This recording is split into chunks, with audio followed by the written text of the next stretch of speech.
What's going on, folks? It's your man Jay, back at it again. Decided to bring you a nice little panel set up. Got some superstars on here with me today. We're gonna make sure we give you all a good stream, man. You know how it goes down. So make sure you share the stream out if you got some people that love tech. We're gonna be covering a lot of stuff, but you know what? Enough about me. I gotta pass it to my boy first, man. I gotta give it to Eric, man. Eric, you get that, man. Tell him about yourself, brother. What's up, everybody? It's your boy Eric from East Computer Solutions. And look, y'all, everybody that watch J Stream, everybody already know who I am. So welcome to the live stream. And hey, this is how we do it. We always get together as a tech community because that's important. YouTube community is important, not fight amongst each other, backstabbing each other, and talking about each other behind our backs. It's all about the community because guess what? In order for us to grow, we have to be a tight community. So welcome to the live stream. There it is. Oh, man. We got a special guest, two special guests coming on. But first, we got my man, Technically T. He going to drop it on. What's going on, man? Now, Easy had the whole radio, TV, broadcast introduction. But I look, Technically T, man, if you don't know who I am, man, definitely look up the channel, case reviews, smartphones, starting to get into new tech. You know, I just try to keep it real and unbiased, man. So have a good time doing it. I love tech, so that's why I'm out here, man. So check the channel out, man, Technically T.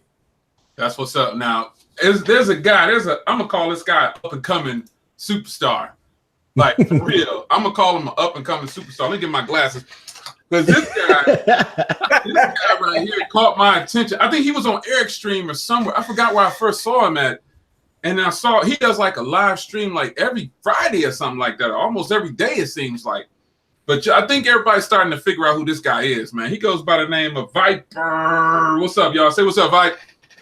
Yo, what's up, people? This your boy Viper, the man about tech. And the homie J Will asked me to be on the live stream tonight, so I'm in the building. How y'all doing?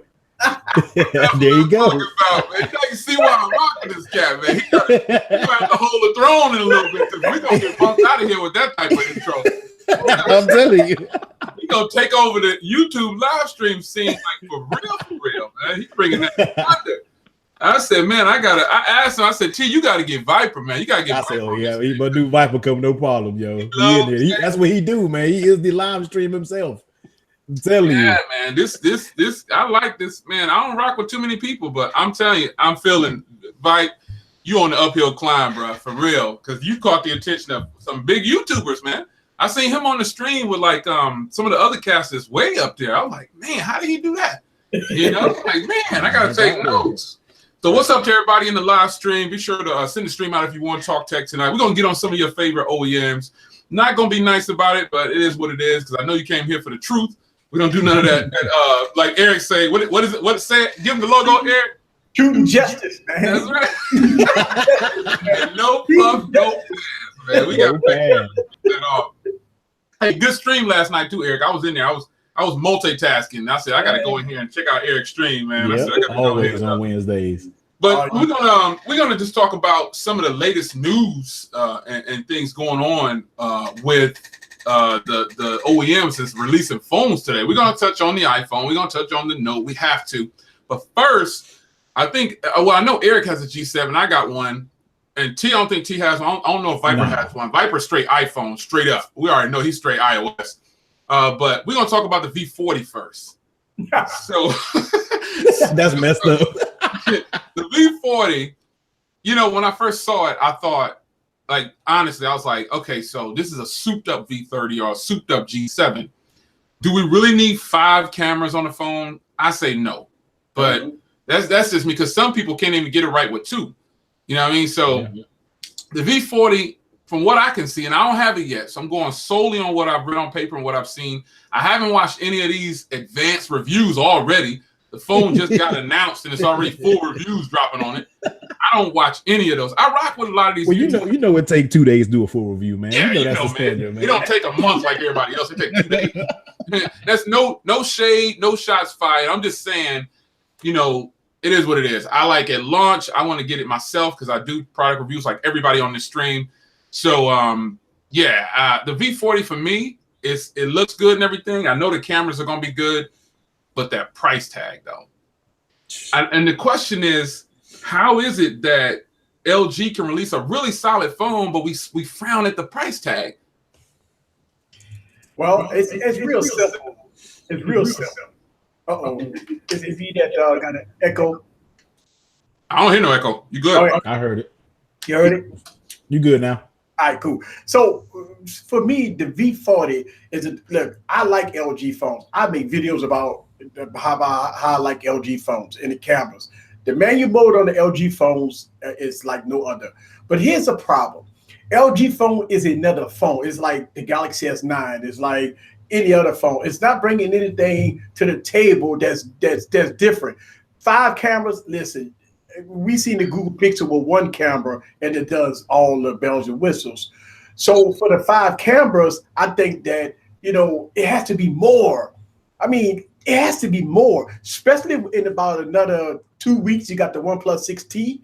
Hey, listen, at a $600 price point, it's 845, 8 gigs of RAM, 128 gigs, maybe 256. You got a lot of, listen, that's a lot of, then you got to think about the G7. G7, you can pick that phone up, buy one, get 2 free. So, I mean, it's very difficult, man. It's very difficult to look into the V40 as a phone that, okay, I'm going to drop everything and pay $1,000 on the V40. Man, that's a hard pill to swallow. Man, they just bad, man. It's bad timing. If you have the bold audacity to come out with a device in the middle of iPhone, after Notes, before Pixels, you got to make sure all of your ducks are in line. And that, like I said, that price duck isn't in line, man. They may have a great device. Now, I'm not taking anything from LG. I'm pretty sure it's a great device, but it's just covered up over the other devices that are already going to be good. So it's just, I don't know. I can't really speak a lot on LG because I haven't had an LG phone in a while. And I always like the LG phones. The cameras were always beast. I always said for a content creator, that's the best phone you can have to do YouTube with is an LG because the manual mode is insane on it. Like the quality, I think back on that G7, man, the camera quality back then was so slept on. I think it was better than most. You know what I mean? So they have some good features, but they don't market their phones. You don't even know their phones are coming out if you aren't into the tech that we are. If you're on YouTube and everything, you don't see no commercials, barely. And the price, man, it's just, it's just not a good move. They're strategically not placed right when it comes to their place in the market. But you know what? Technically, T, here's the thing I want to say is that right now, I'm 100% using LG phone to film all my videos right now. Wow. So when people look at the quality of my videos, my B-rolls, my whatever you see on my videos right now for the last 30 videos has been solely on the G7 and the G6. That's how much faith I give the LG phones in my opinion. That's big. I film all my videos with LG phones. Yeah, when I found that out, I was like, whoa, because I got the G7 a little later on, like a couple months after. He had it since launch, I think, and I got it through Project 5 a couple of months after, and I was just blown away at how great it was. I said it's a content creator's dream. Yeah. It's just top-notch camera footage. Now, Viper, I know you primarily iPhone, but what you think about the footage on the G7? I love how all of y'all over there waxing poetic about this V40, but let's get the truth out there. This is the truth live stream, right? That's what you say. So let's get the truth out there. You know what the V40 is? The V40 is that ugly girl that comes to the prom all dressed up, but she in her back against the wall because nobody cares about her. That's what the V40 is. You got iPhone, you got Note, and the picture about to drop, and the OnePlus 6 is even looking good. And then you have the V40 coming out of nowhere thinking it's going to sell phones at $900 a pop. Are you kidding me, people? Stop playing. Nobody cares about the V40. Get out of here with this crap. That's true. That's true. It's just nobody's going to buy it, man. It's nothing but the truth right there, man. Tell the truth. I mean, it's going to be hard for LG to push that. And T, you said it best too, man. They're releasing it in iPhone speakers. Come on, man. And, I personally, I think that Samsung or Apple, one of them, they need to move their release date. Give us a break, you know what I'm saying? Because it's too much. Everything it's too much. $3,000 back. You know what I'm saying? We're dropping it in like a 2-month period. Yeah, it gets tight after a while. I always said that. I said the fall when it comes to phones are too much. That's why I can't get everything. They're like, you getting all these phones? I say, look, I'm getting probably the 6T. I'm probably gonna skip the Pixels because there's too many kicking out for the Note, then kicking out for the iPhone, and then no, that 6T is right around the price range that I'm willing to spend around the holiday time. So I'm probably next phone I'm gonna get is probably the 6T, man. But the fall is so bunched up. I wish they would spread it out a little bit, man. But and I think it's a problem for us because we paying full cost for the phones. And we ain't getting no review units. You know what I'm saying? So it's tight, man. I mean, I swipe my credit card for the full amount. You know what I'm saying? So it is what it is, man. I mean, you got to pay. I don't want to say pay to play because you technically don't have to. You know what I'm saying? If we were getting review units, I still would be the. I mean, I've gotten review units before, but I'm still the same when it comes to a review. But I want to keep the phone. You know what I'm saying? That's why I pick and choose what I bring on the channel to review. But you know what? The V40, all of y'all are right though. But Viper hit it on the head, man. You know, the V40 and to you guys is coming out at the wrong time. You know, it's like if they were releasing it like, and would it be a good month for like April? It's nothing happening at the beginning of the year. When does the S come out? That's always comes out in October, right? Or November, right? No. The S series. Oh, January, February, right? Yeah. April is a good dead time. You know what I mean? Like just push it up, man. You like gotta think about it like this, Jay. You think about, okay, so the LG G7 goes against the Galaxy S9. I mean, and then you can't release the V40 a month or two after the LG G7. So to me, I think that they ought to just scrap the G lineup and just to the B lineup. That's true though.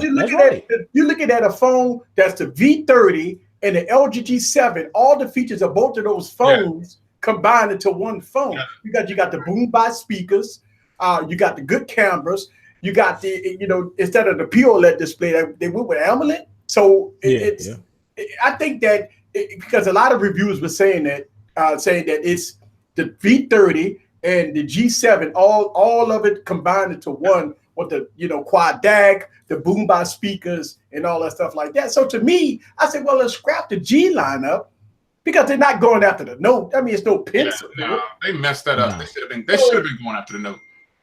I mean, look, they got a new competitor. The Stylo. Oh my God. Jay, you mean you on the same page with this. The Stylo is already established. It has a huge fan base. And oh my God, all they got to do is put some oomph behind it and market it and go against the Note. Oh my God, that to me is mind blowing. What? They're not taking advantage of that. Are you serious? Did you really just say that the V40 can go one-on-one with the Note? Are you kidding me right now? The Stylo. Oh, I don't even know what that is. You see? So that's enough said right there. You know what I mean? Nobody knows what the Stylo is. Now I've heard of it, but the Stylo is boss, man. If you're not into tech, you don't know about it. You don't know about it. People see the reason people might not know about it is because it leans more towards the prepaid side of things. Yeah. Carriers, they rock with them. You know what I'm saying? So the Stylo can be the Stylo ain't nothing but a low budget G7 or V30. Integrate that type of, make the Stylo with a quad HD display and put the same, just add a pin to the V30 or something like that. Oh, so basically what you're telling me is that my homie TK would say the Stylo is LG's food stamp phone. Okay, I got it. And like Chris said in the chat, the Stylo has zero clout. See, you can't have zero clout and come after the Note. Nobody is going to be able to come. The Note holds that crown, and I don't think anybody's going to take that crown with the S Pen, man. But wait a minute, Jacob protest to this. When I used to drop Stylo video, that was my highest viewed video. Oh yeah, me too. They got a huge community. They love the Stylo. They got a huge. They got to push it, man. Well, they got to push it then. They got to push it more then, man. Really do push it because they are all over the Stylo series. Yeah, that's a huge fan base for the Stylo. It's like a budget Galaxy Note, you know what I'm saying? But I think that LG, to me, it's like they could push that, but they technically don't have to because the prepaid carriers are selling a boatload of them phones, man. Yeah. Right. They selling a boatload of them, and the carriers push it real. It's one of the few phones that even go on sale. Like T-Mobile's still selling it for full cost, and it's selling. Yeah. It's selling. You know what I'm saying? I paid full cost for both of mine. You know, it's $225 or whatever I paid, $250 for the T-Mobile version. $175 I got for the hookup on the Metro one. But still, you know, it's a phone that is gonna appeal to a certain market because there's a lot of people out there that might want the Galaxy Note, but then I'm like, I'm not paying $1,000 for that. You know what I'm saying? So yeah, it's a tough call. But you know what? Speaking of the Note, man, now I proposed this last year, and everybody laughed at me and said, Jay, you know what you're talking about. I say that there should be a Galaxy Note Mini because there's a lot of people that feel like the Galaxy Note 8 and 9 are too big. Yeah. You know what I'm saying? I think that would be a great idea. Wouldn't that defeat the purpose of the Note, though? Because the whole premise of the Note is to use the stylus, and how would you use that on a smaller screen, though? But that's the thing. How is a 5.5-inch screen small? Right. Nowadays, nowadays that's small now. It's not, but in nowadays standards, that's small. You know what I mean? Let's go all the way back to the Windows days. Remember the stylus on Windows device? There was like 3 inches. Yep. 2-inch screen. Yeah, 2-inch screen. You used to use styluses. Right here. And where are they now? And where are they now? They outdated and discontinued. That's what they. I don't know, man. I don't know. No. I hear where you're coming from with the mini Note. I just don't know, man. I just really. I think it'll be just like. I don't know. It'll be like selling. Okay, everybody kind of laughed at the iPhone SE, but that's Apple's top-selling phone. Yeah. That little phone was a solid beast. Let me tell you. You're right. The SE, I had a special place for that SE. I love my SE. I kept one for years as my backup. You got one. Yeah, I just sold mine last year. I kept mine for years because I always sell my old iPhones when a new one come out, and I will always use the SE, and it didn't skip a beat. I'm telling you. It's on iOS 12, man. I mean, come on. Yeah. The SE is one of the tops, and because you know, I heard a lady say, "Boy, this screen is big," and I was like, "What kind of phone she got?" She got an iPhone SE. I'm like, wow. Like, I don't want no big old phone in my purse. I'm like, wow, that's big. That's a tiny. That's what I'm saying. Like, so there's a market. Apple did right by releasing the iPhone SE. Now they discontinued it this year, along with the iPhone 10. But you know, the Galaxy Note, you know what I'm saying, 9 would be nice in a smaller form factor, like a 5.7-inch display, or you know, just something to get around. Because a lot of people think that the Galaxy Note line is their number one selling line, but it's actually the S line. The S line is the bread and butter, not the Galaxy Note. You know what I'm saying? But among tech fans, some people seem to think that the Note line is like the top selling phone for Samsung. It's really not. It's the S line. It's not the Note. The Note appeals to a certain group of people. You know what I mean? Like most people, the general, if we talk about general, the average consumer, if it's a Samsung device, 9 times out of 10 is going to be a Galaxy S series, or iPhone or something like that. So the Note is only a certain group of people who only rock with the Note. Yeah. So the Note isn't like, you don't see people with Notes all the time. You know what I mean? You'll see them with an S8, the S9, you know, S7 still. You know what I mean? You don't really see a lot of Notes in a while. You do, but not like in a bunch. Think about the Note 9, man. Love it, man. You said what I think about it? Think about it. Best phone of the year. Is it the best phone of the year? Phone of the year. Not for me, man. Easily the phone of the year. I think Eric, before I give my comment, man, I'm gonna let you chime in here. You know, he said it's the best phone of the year. Phone of the year, easy, hands down. Yeah, I agree with you. Let me tell you why. Listen to what the Galaxy Note brings to the table, though, that no other phone can bring. All right, man. You talk about the S Pen, and not even the S Pen. Hold on, look, it's not the S Pen; it's the S Pen software. But look, I made like detailed videos on some of the things that you could do with the S Pen and S Pen software. It's like mind blowing. Also, with DeX support, all you need now is USB Type-C to HDMI, and you have full DeX on the monitor. Man, that's like the ultimate PC. And you can use flash top technology and run exe programs. I mean, you can have a full PC in the palm of your hand. Again, only the Huawei devices can do that, which is half baked, by the way. But Samsung has perfected DeX like no other. I mean, I don't even use a PC. The only time I use a PC is to edit my videos. Yeah. But when I'm at my business, when I'm doing spreadsheets and payroll and, you know, all kinds of different things, I'm using my DeX. So the reason I say, and Vipe, I'm going to come to you. The reason I say that the Galaxy Note 9, for me, is not the phone of the year is because Samsung is still selling more Galaxy Note 8s. They discounted the price on the Galaxy Note 8. I would call, because this comes down to price. Yeah. If I tell a person, here's 2 phones, they're pretty much the same. Is that this one got stereo speakers and a bigger battery, and it's got a few more tweaks than this one, and you got the latest processor, but it costs $1,000 or $1,250. Here's one for $400 that does the same thing. I think the Note 9 is an awesome phone, man. I love it. I'm getting ready to buy another one. If the thing go live tonight at midnight, I'm on it. Buying that cloud silver. I don't have to wait till 2 a.m. You know, sometimes they release it at 2 a.m. Right. I had that copper one, man. I really wanted to love it, but my battery experience was just not there. And a lot of people said, Jay, it's because you bought the Exynos version. And so I'm a humble guy. I was like, okay, if I could sell my Note 8, which I didn't want to part with my Note 8, man. I didn't want to sell my Note 8. I recently sold it to a lady though, and I just didn't want to get rid of it. But I sold it that way. I don't have no parts of it anymore. You know what I'm saying? That way I can just get the Note 9 and focus solely on the Note 9 and take the Note 9 into next year. But the Note 8 was good to me, man. I had no problems with the Note 8. Yeah, you know what I'm saying? So. But the Note 9 was good. It's just that when you still have a Note 8, and I think a lot of people, that video I put out saying why I was getting, my thoughts on that while I was selling my Note 9, and I sold it quick too, man, because I discounted it really, really quickly. But the people took that video, that video went right over their head. They just looked at the title and start commenting.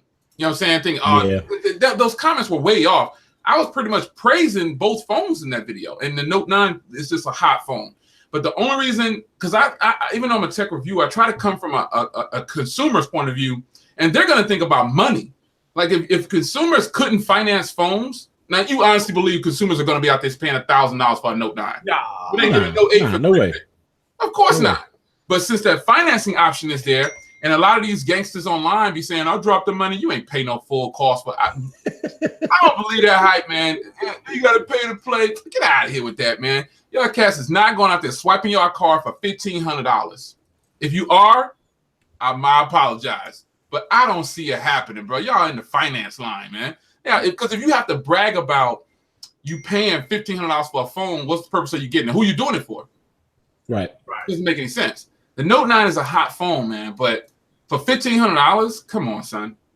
Come on. It's a hot phone, but I would still take a Note 8 for $400. I can't believe we at the point of $1,500 phones. I mean, Jay, we've been doing tech reviewing for a long time, and we used to talk about $600, $500 phones used to be like overkill.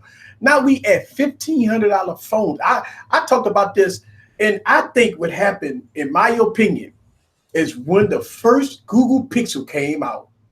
That was the turnaround in the smartphone realm. The Google, and you can even go back to the Nexus 6P. The Nexus 6P was what, $600 and something dollars. $650, right?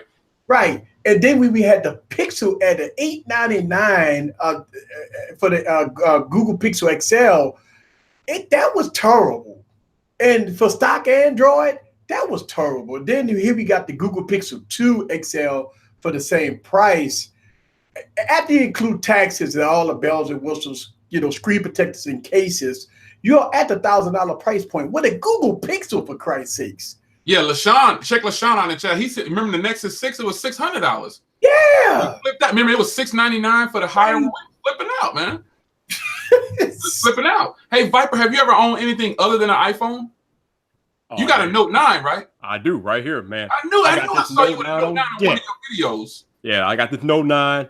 I'm gonna agree with T. This is the best phone out this year, man. Like, nothing touching this Note 9. This Note 9 is smacking the iPhone XS Max all over the dang smartphone yard. It's ridiculous. All the stuff you can do with this Note 9.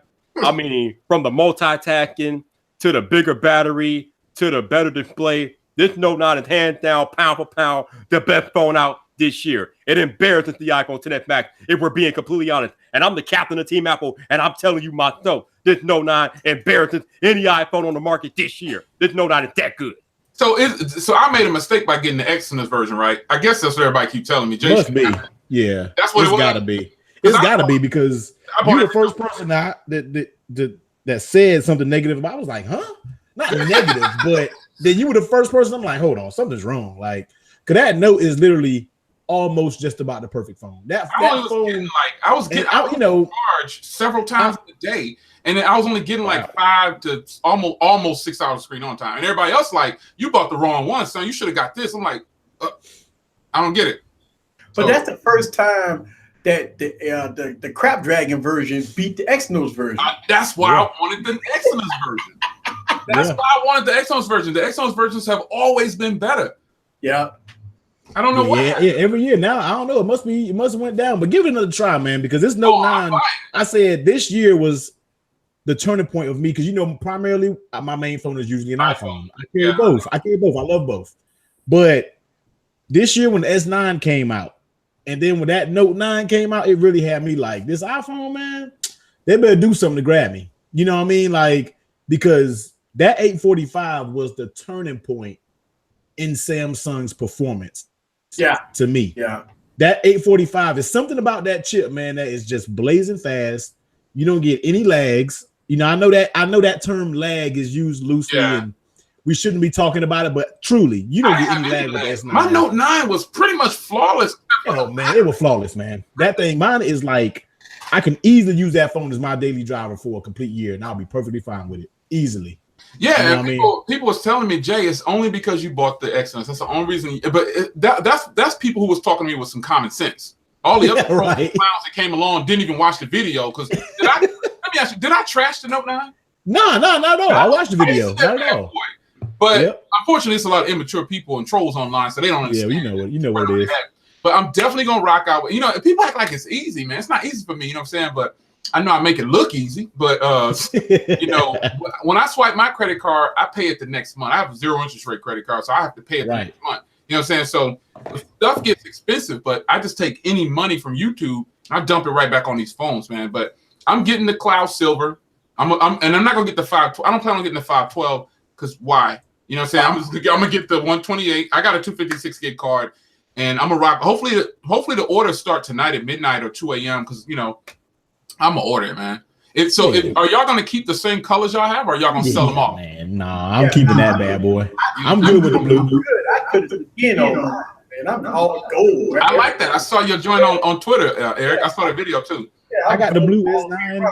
I'm good. So I got the blue Note 9. So I guess this year I'm gonna rock with the blues. You know what I mean? Yeah. Which is dumb for Samsung to come out with basic black after you come out with the main color. That is so stupid. Like, why? that really annoys me when they do mess like that. I'm just like, why couldn't? And I thought about that when it came out. I was ordering the phone. I'm like, hold on, where's black? And I'm like, okay, blue doesn't bother me because I like blue. This is the S9. I like the blue on it. You know what I mean? It looks good. Don't get me wrong. Oh, we got an intruder. Man. We got an intruder up in here. All right, so we got another special guest. I told you we had some special guests. Hey. And now we have, let me introduce my man, Corey from the Tech Couple. Come on down, man. Say what's up. Greetings. How is everyone? You guys know I like to cut up on live streams. Have you guys touched on T's waves yet? Like, my. I did that off camera, bro. They did that off camera. They did it off camera. Good God. It's kind of blinded out here. T, you got to send me some tips, bro. I got you, bro. I got you, bro. Oh man. Well, right now, Corey, we we talked about the B40 so far, and we just moved over to the Galaxy Note line and the Galaxy Note 9. And I know Sharice has Galaxy Note 9. How's she liking it? Sharice was cool until the 10s Max came out. There it is. There it is. I'm just gonna be honest with you. We were both cool. I really do I don't have a problem with Samsung and what they do. Just until someone touches that ecosystem. There you go. Samsung got a real deep ecosystem. Also, they got line up. They got the refrigerators. I mean, got the refrigerators. Truth be told, every appliance we have in this house is Samsung. Yeah, no doubt. I only buy Samsung TVs. Yeah, I got Samsung TVs and deep freezers. They're killing the appliance game. Yeah, my 4K player is Samsung. Killing the game. So, man, the Galaxy Note 9. I just asked, Corey, before you came on, I asked about, is the Note 9 like the top phone? And pretty much everybody's in agreement. Even though I said I would still take a Note 8 if I could, as far as price point. If I had a Note 8 and a Note 9 in front of me, I would take the Note 8 because they're pretty much the same devices. But top phone, you say? Yeah. There you go. So you think the Note 9 is the device of the year? Corey? See, Be real. Be real. Here- Don't let here- don't do it. here's where I have like it hurts to the core to like try to articulate in a way that like the general masses would understand. Ugh. And I don't want to say anything disparaging against the Note because I really did enjoy my time with the Note 9. If you're like a one device kind of person and you want the best possible scenario to do the most amount of things, I would agree that the Note 9 is the phone of the year based on those conditions. But I've never been a one device kind of guy. I don't care what any of y'all say, what anyone in the chat says. A Note 9 is not a computer. I don't care about no DexPad. I don't care about none of that. It is not a computer. You'll get easy riled up. No, I'm not saying it's not like good, but it's not a computer. Like I use my computer to do a lot of extreme things. Like, yes, I get you. You can take your phone, you can dock it, you can hook up an external monitor and a keyboard and mouse and have like a really good experience to do a limited amount of things, but it's not replacing a computer. At least not for me. Wait. All right. So I have a question about that. Okay. I have a question about that. What is it besides video editing and photo editing? Just take that out the equation. If you're doing basic tasks like PowerPoint, Excel, spreadsheets, and Word, if you're surfing the web, even if you want to run EXE programs, you can use Splashtop or you can use a remote server for that. Okay. So I've actually played Steam games on my Note 9. Okay. So using the remote server. So I'm talking about Steam games that basic computers can't even play. Yeah. I'm talking about playing Call of Duty. Yeah. 60 frames per second on my Note 9. That's impressive. All right. So my question is, and look, I'm not taking nothing away from a PC because I use one every day when I edit my videos because I film every day. Mm-hmm. But what I'm saying is doing basic tasks. When I dock it in with a $20 keyboard and mouse on a TV or monitor, you really do have a basic PC. Basic. Now, again, no photo editing, no video editing. If you take that out of the equation, what is it about the DeX experience that doesn't replace the PC? Well, the DeX experience can replace the PC. That I don't think I've ever argued that because obviously I use the DeX. You know what I'm saying? I hooked my Note 9 up to a 4K monitor and it blasted it away. It was crazy clear. I loved it. But my only thing is, I try to speak from a consumer point of view. And can you honestly now? First of all, I think the Note 9 is like BlackBerry. You know what I'm saying? It's Samsung almost markets it as a bit. Remember we went to the Note 8 event, Eric? Yeah. They weren't really marketing it as a business device. They were trying to say it was an all-around device. But people who have the Note 8 and that I know of and the Note 9, they're nowhere near using it to the full potential. Right. They just got that phone for bragging rights because they love Samsung. And that's pretty much all I could gather from them. But the Note 9 is technically, physically, a complete phone. You can do nearly anything on it. But the problem that Galaxy Note 9 owners will never understand, and I'm calling out Galaxy Note 9 owners, at least the trolls versions of the Galaxy, not you honest Galaxy Note 9 owners who use the left side of your brain, but the other people who use the stuck on the right side, who just keep posting that the Galaxy Note 9 is the best phone in the world. Listen, remember this. The best phone is in the eyes of the beholder, and the best phone gives you the best experience for the person. Yeah. Whatever your experience is on a phone, you're going to think it's the best. Y'all about to give a super chat to Jay Will now. Like this is just... I just wish Note 9 owners would stop trying to tell everybody that it's the best phone because it's about that person's experience. Yeah. This dude took it to philosophy 101. Dang. There you go. You know what, G? I can take a Motorola phone and use it as my daily driver. Exactly. You know, Yeah, because it's a fantastic phone. It runs good. The photos is good. Video is good. It looks good. And it runs good. Wait. Are we talking about 2011 or 2018? Either? No, Motorola got good phones. Wait. Hey, Motorola got some bosses, man. Yeah, Motorola got boss phones. Yeah, Motorola got boss phones. I mean, I got the Z3, I got the Z2 Play, I got the Z3 Play. And shout out to Motorola, they send me all the review units. And I get You had to plug that real quick. You disqualified. Get out of here. You had to plug that real quick. Oh, by the way, shout out to Motorola. Shout out to them. Plug in there quick. Wait, but Jake can tell you that all the review units that I get, it is in my best interest, in their best interest, that I could not fluff or pass on none of my reviews. But the Motorola it is what it is. Right. They're hot. Because it's about the user experience. Sell Obama phones. Lord have mercy, man. Oh man. Oh no. Oh man. Why? Yeah, I mean, Motorola probably does have solid phones. They do, man. Once again, we don't know anything about them. No, people don't. You go ask 10 people right now. I'd go leave out my apartment complex door, knock on 20 doors, and be like, "Hey, do you know about a new Motorola phone?" They're gonna be like, "What? Motorola? What?" And they're gonna say what Viper said. What year? What year are we talking about? Nobody knows about. I know they do. I haven't used a Motorola phone in a very long time. I see you, CJ.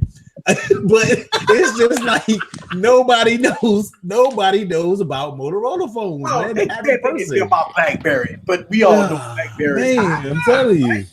The average consumer, man, we always got to bring it down to the average consumer. We know about all that stuff. You know what? And B100, I know all of y'all on the stream cannot disagree with this. Don't you see why Apple is selling so many iPhones? I think they give a better experience to the consumer. It's not about it being simple. It has nothing to do. Oh, iPhones are easy. I think iPhones are just as easy as Android phones. They're the same to me. But it's about the user experience. Say, well, man, I got kids and I got bills. I can't be busting all these super chats tonight. Keep on preaching. I'm gonna drop another one. You're not supposed to be dropping those super chats, man. I appreciate the love, though. Shout out to the super chat team. And shout out to the finance team. The finance gang was in the chat. You see them earlier? They was like finance gang. There was like finance gang in the house, man. Ecosystem, baby. When we start talking about iPhone, we are talking about the ecosystem, and that's a whole other story entirely.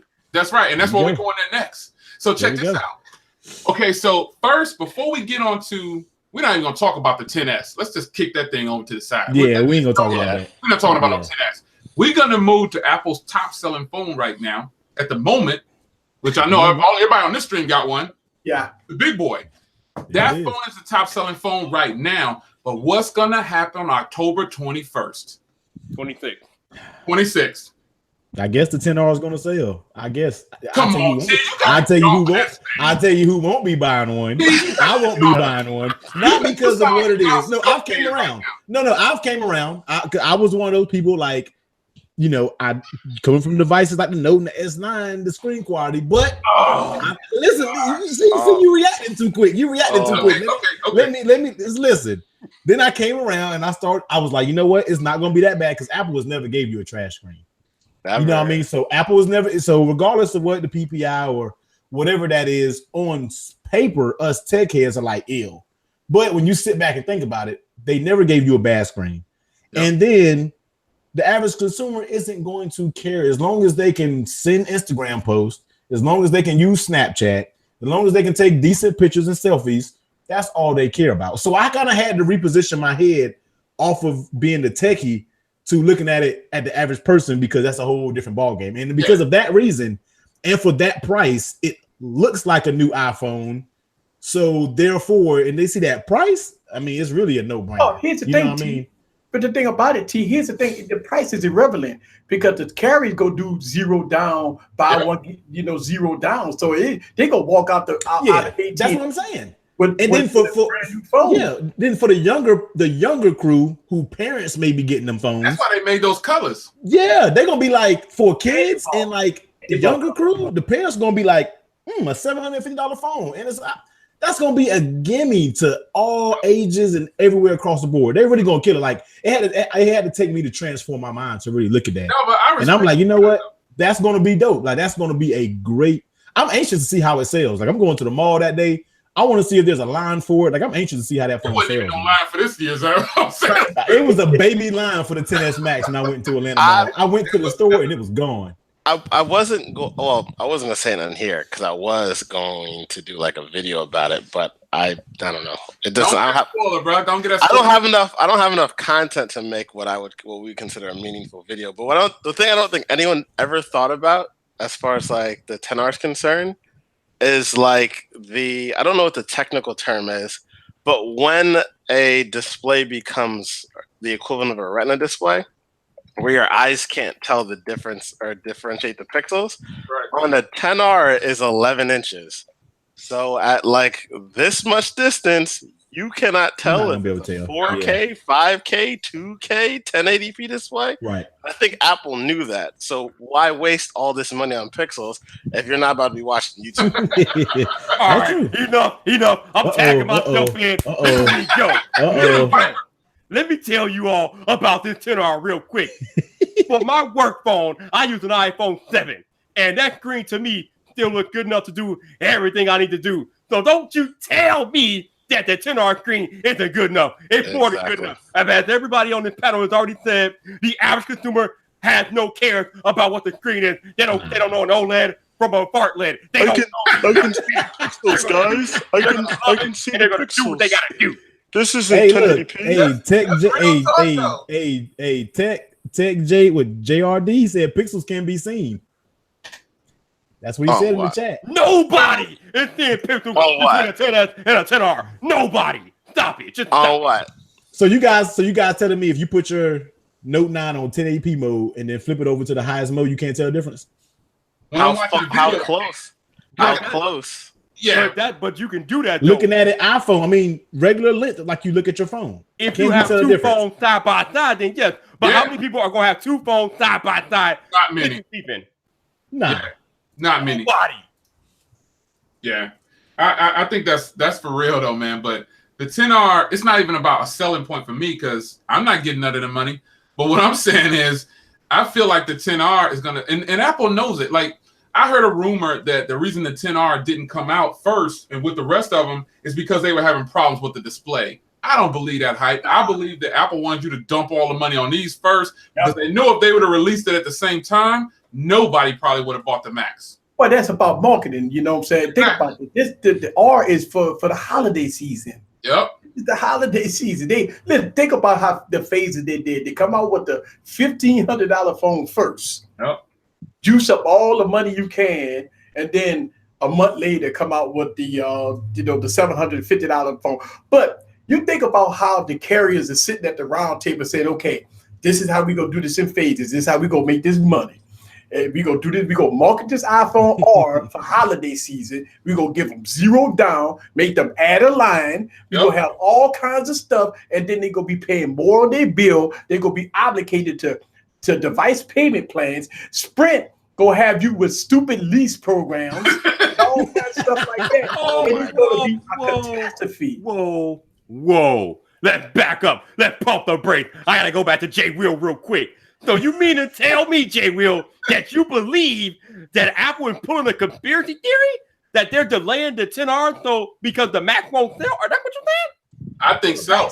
Because why would I buy one 10S Max when I can buy two 10Rs? 10Rs. You're right. Let me ask you a question. 10R has the same internals. Let me ask you a question. Man. Were you on Twitter the morning that the new MacBook Pro dropped? Were you on Twitter? Yes. Did you see how many people put down 6,000, 7,000, 8,000 on the new MacBook Pros? And you mean to tell me they wasn't like $1,500 for a Mac? Is that what you're telling me? That's that finance game. They can allow the people if they want to. That's that finance game. But I'm telling you, I would rather have if I'm gonna be 100 because I was excited about the R from the beginning. A lot of people was laughing, saying, Jay, you don't know what you're talking about. I was like, okay, I'm just telling you, the R is actually the new phone. This 10S Max is just a continuation of the 10. So the 10R is actually the new. Yeah, that's where you messed up. That's where you tripped up. The Max is the new phone too, because we've never had an iPhone 10 Plus. So this is a brand new phone to most people. But it depends on what phone you're coming from. That's right. That's new to me. Plus. Yeah, you got a Plus line already. They just brought in a continuation of the Plus line. No. You're right. They brought in a continuation of the Plus line. But this is a 10 Plus. We've never had a 10 Plus. The 10 is a brand new design. So you got a plus size iPhone and a brand new design. It's a brand new phone, bro. It's a Can I better just- phone. Can I just interject real quick? I think they could have done a 10 Max last year. Exactly. I think they they could've. knew exactly what they were doing. Oh, They were yeah. like, Yeah, of course. Oh yeah. when we come up with the 10s Max, we don't have to do much to it. We'll give them. Everyone's gonna be like, "Yo, I love my iPhone 10. I just wish it was a little bit bigger." And then you know what we're gonna do next year? We go give them their Come big with a bigger phone, one. and Exactly. someone like me is gonna be like, "Throw the money, Eat it up, eat it up. They eat it up. But you know what's And going to happen? we drunk the Apple But tea. Apple We ain't drunk Sure it. did. Y'all got to remember, Apple ain't done. They still got to come out. They still got to come out with the Red one, Project Red. The Red I know. phone gonna come out I know it. I'm ready to next see year. it. Like I Next said, I'm ready year, to see the Red it, man. phone gonna come out next year. You think they're gonna do it? Yeah, they're Yeah, gonna do it. You know they're gonna do it. February. Watch you see the Red iPhone gonna come out in February. You think so? Yeah, because Valentine and Viper, I'm telling you, man, Viper, they know what they was doing, man. They know. Oh, they ain't no slouches. No, seriously. Nah, they know. How do you think? Because right now, all the reports say that the 10s Max is blowing the 10s out of the water for sales. Yeah, I mean, they did. It's always been like that, though. The Plus is always killed. released. Think about this. Just consider this. The 10R has the same camera and does everything with one camera. Right. You know what I'm saying? Same A12 chip, a bigger battery than the 10S. It's gonna have great battery life. It's gonna kill it. It's gonna kill it. It's gonna kill Don't it. you think if people would have had that option for $750, they would have not gotten the Max? No. It depends on what phone you're coming from. Yeah. I'm But the with you. Max You know has what I mean? I think it depends. You know what I mean? Me, I wouldn't have never. Well, I'm not looking at that 10R with that Max out there. There's no way. You know what I mean? But certain people, if you're coming from an Android, if you're if you're coming from a 5C, The thought phone. Made a mistake. You just made a mistake. You are assuming that the Apple consumer is the average consumer, and I will swear up and down, the Apple consumer is not your average no, consumer. they're very dumb actually. Hey, No, I would say Apple people, most of them don't even know how to work any other phone besides the iPhone. So the average consumer is very, very dull when it comes to phones, man. I'm I telling have you. no rebuttal to that. We got a bunch of people walking around that don't know how to work phones. Exactly. Man, Well, I don't know about that. I'm not co-signing that one, so don't hate me. Yeah, there's a lot of people, man. Joke, man. so funny that Apple people like this blue bubble thing. I got to keep an iPhone with me because, like my daughter and like other Apple people, if you text them this blue bubble stuff, this is insane about this blue bubble. If you text somebody with a green bubble, they don't answer you back. But if you text them with a blue bubble, That's right. they answer you back. That's right. Yeah. Tell them, iMessage is kings, man. iMessage is king. I don't know Nothing if can this is touch iMessage intentional, ever. but me and T and a couple of our other friends were having a conversation yesterday. I haven't spoken to someone with an Android since August. I went back and looked. I went back and looked. 90% of my I went back and friends, scrolled down. 90, I'm even going to say 97% of my friends have iPhones. So basically, what you're saying about your friends, they don't know how to use their phones. Some people just don't want to. They just don't. They just don't. When they make that switch, I'm telling you, the average look. Most people have iPhones, so that's why iMessage is so key in your everyday life because everybody has it. There's nothing like iMessage. Good comeback. Android, you can try. They had it right there with Google Hangouts, and then they dropped it. You had Android, and they were retarded because Hangouts is right there. They just need to make But- Gmails and copy. Just copy. That's Do a it. red bubble. Do a red I bubble. don't and know copy what's it. going on, man. Like Android, you can have, and I say that's the reason. That's the reason why I stay iPhone is because of the messaging experience. I text more than I talk on the phone. So I learned You know tonight what I mean? that I don't know how to use my phone because I got an iPhone. So I'm gonna chalk that one up. So basically, what he's saying is that if you're a green bubble, you've been blacklisted. That's what he's saying. I don't have anybody. I can text you green, blue, as long as my message come across. I don't care. But it just I need makes my it message to come across in easier. order, You know what I mean? I'm Like all jumbled up. you like know, it. What yeah, a it just seven. Android messaging is terrible. I'm gonna put out it's Steve, absolutely terrible. Sean, you don't get on my stream because there's no way I would let you come into my stream talking that nonsense that you're talking in the chat. Because the Apple consumer is not the average consumer. I've been saying this all day. Well, like you said, iPhone users can't download files and find it in the file. What files am I downloading and opening And up in File that's Explorer? also not true. That's not true either. Like it's when people look, I ain't. You ain't about to get me started. You ain't not about to get me started. You're not about to get me started tonight. No, everybody just loves to find something negative about iPhone. I need to chill. I know. Yeah, that's why I had to chill for a second. I got to chill. About to slip out. Let's pause for the call. Shout out to all the super chat. My man Mill Hustle in the house. He said he's a vendor and he delivers to all the different places. And he said there are no 10S's in there. They're only rocking with the Max and the OG. And I hear him for that, man. Yeah. But you know what, Jay? One of the things that I say that, like, when I went to my daughter high school, right, before she graduated, and I guarantee if you walk into any high school, you go see 99, even teachers, all of them gonna have iPhones. Yep. If you walk into a mall, what will you see? Nothing but iPhones. And I know, like, for me I'm in Louisiana, it's pure iPhones. Everything is iPhones. Whether or not you got an iPhone 7 or iPhone Max, it don't matter what it is, but it's an iPhone. I'm gonna piggyback off that story when you're done, Easy.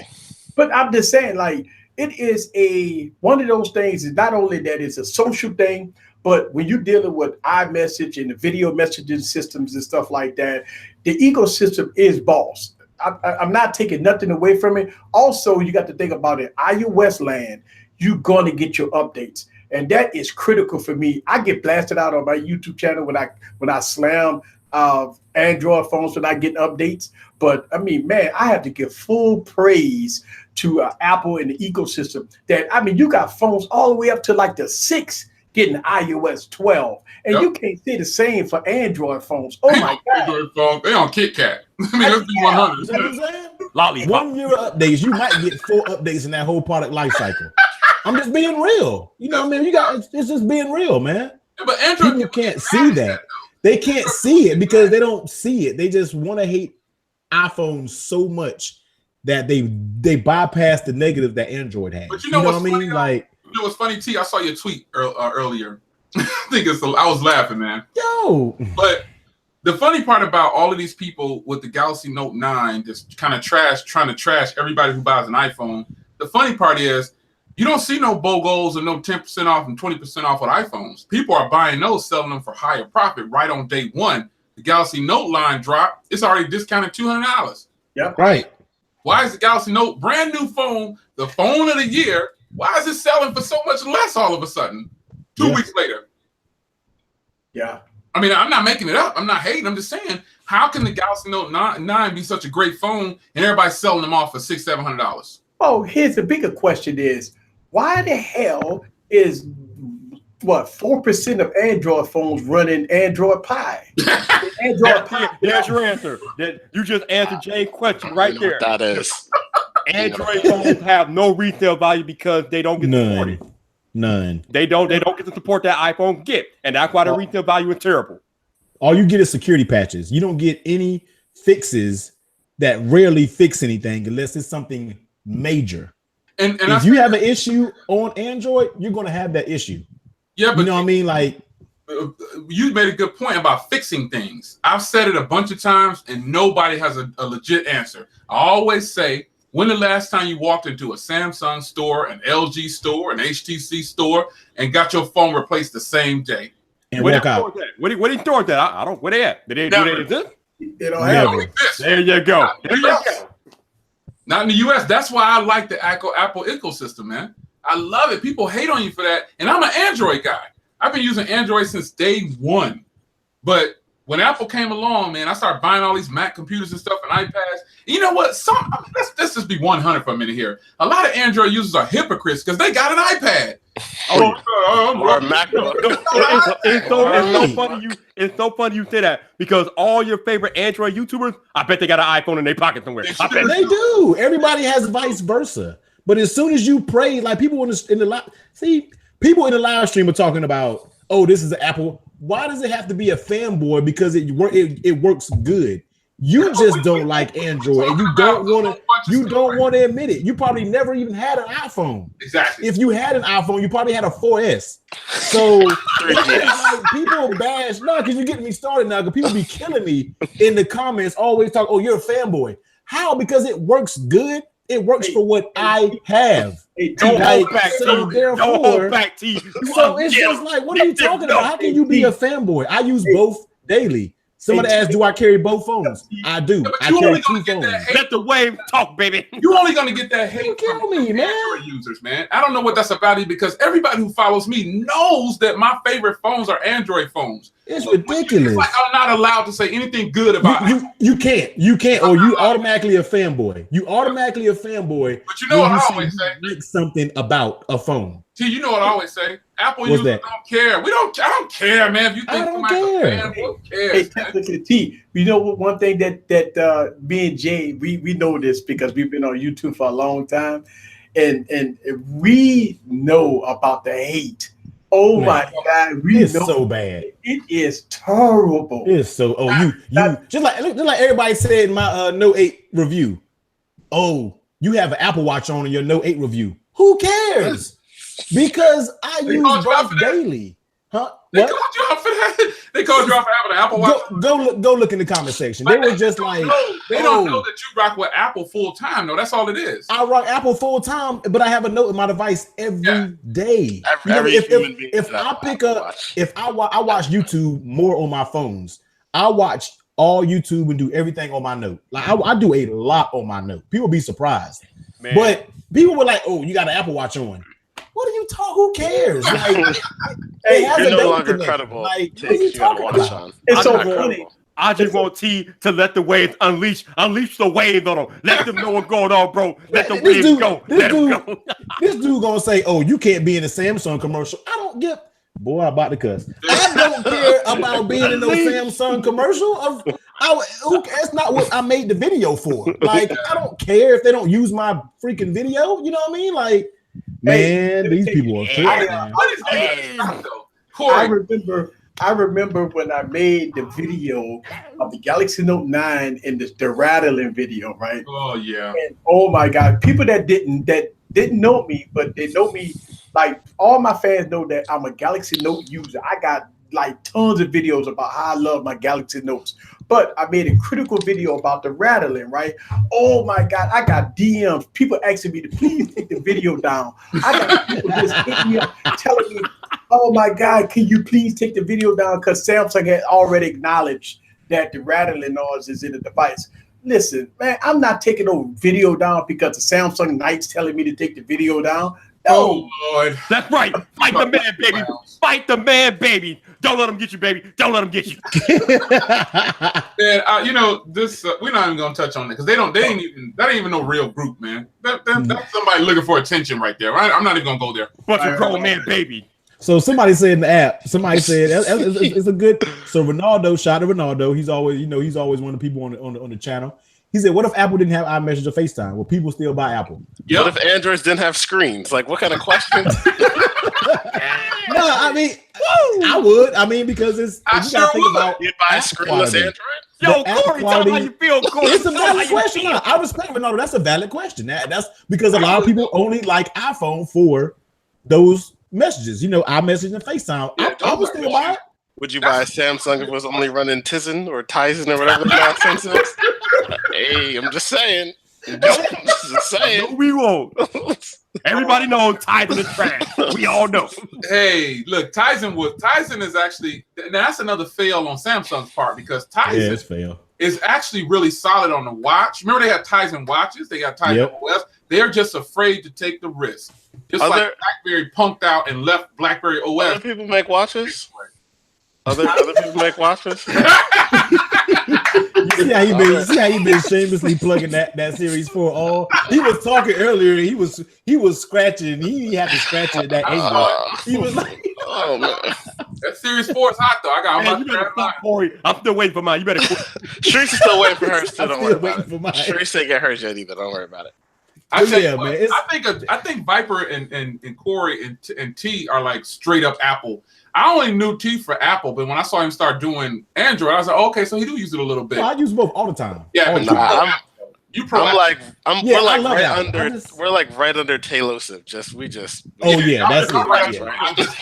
Because you know what really brought it all together is when I start getting. When I used to use Android, and I used to use probably Android a little bit more, but then when I start getting when I got the watch, and then I got the iMacs. That's when it really came in together. And being a content creator, I do little tweaks and stuff to my thumbnails on my watch. I mean, when on my watch, on my phone, and then I airdrop it. I mean, it's just that airdrop is false right there. Ecosystem, man. Ecosystem goes a long way. When people talk about they don't like iPhone, you probably only have an iPhone. But get you some more Apple devices in the mix, and watch how it works out for you. You know what I mean? That's all I'm saying. I will tell you, like I tell everybody else, I call myself the captain of Team Apple. But don't you think for 1 second I won't call Apple to the carpet when need be. Because when I drop the 10th Mac review, there's going to be a few things I don't like that I've expressed in this review. Yeah. That's what's up. The airdrop is boss though, man. Yeah. I airdrop a lot of stuff. I give Apple praises, but then I hate Apple for certain things the way they do, and it's sickening. Like that charger. You know what I mean?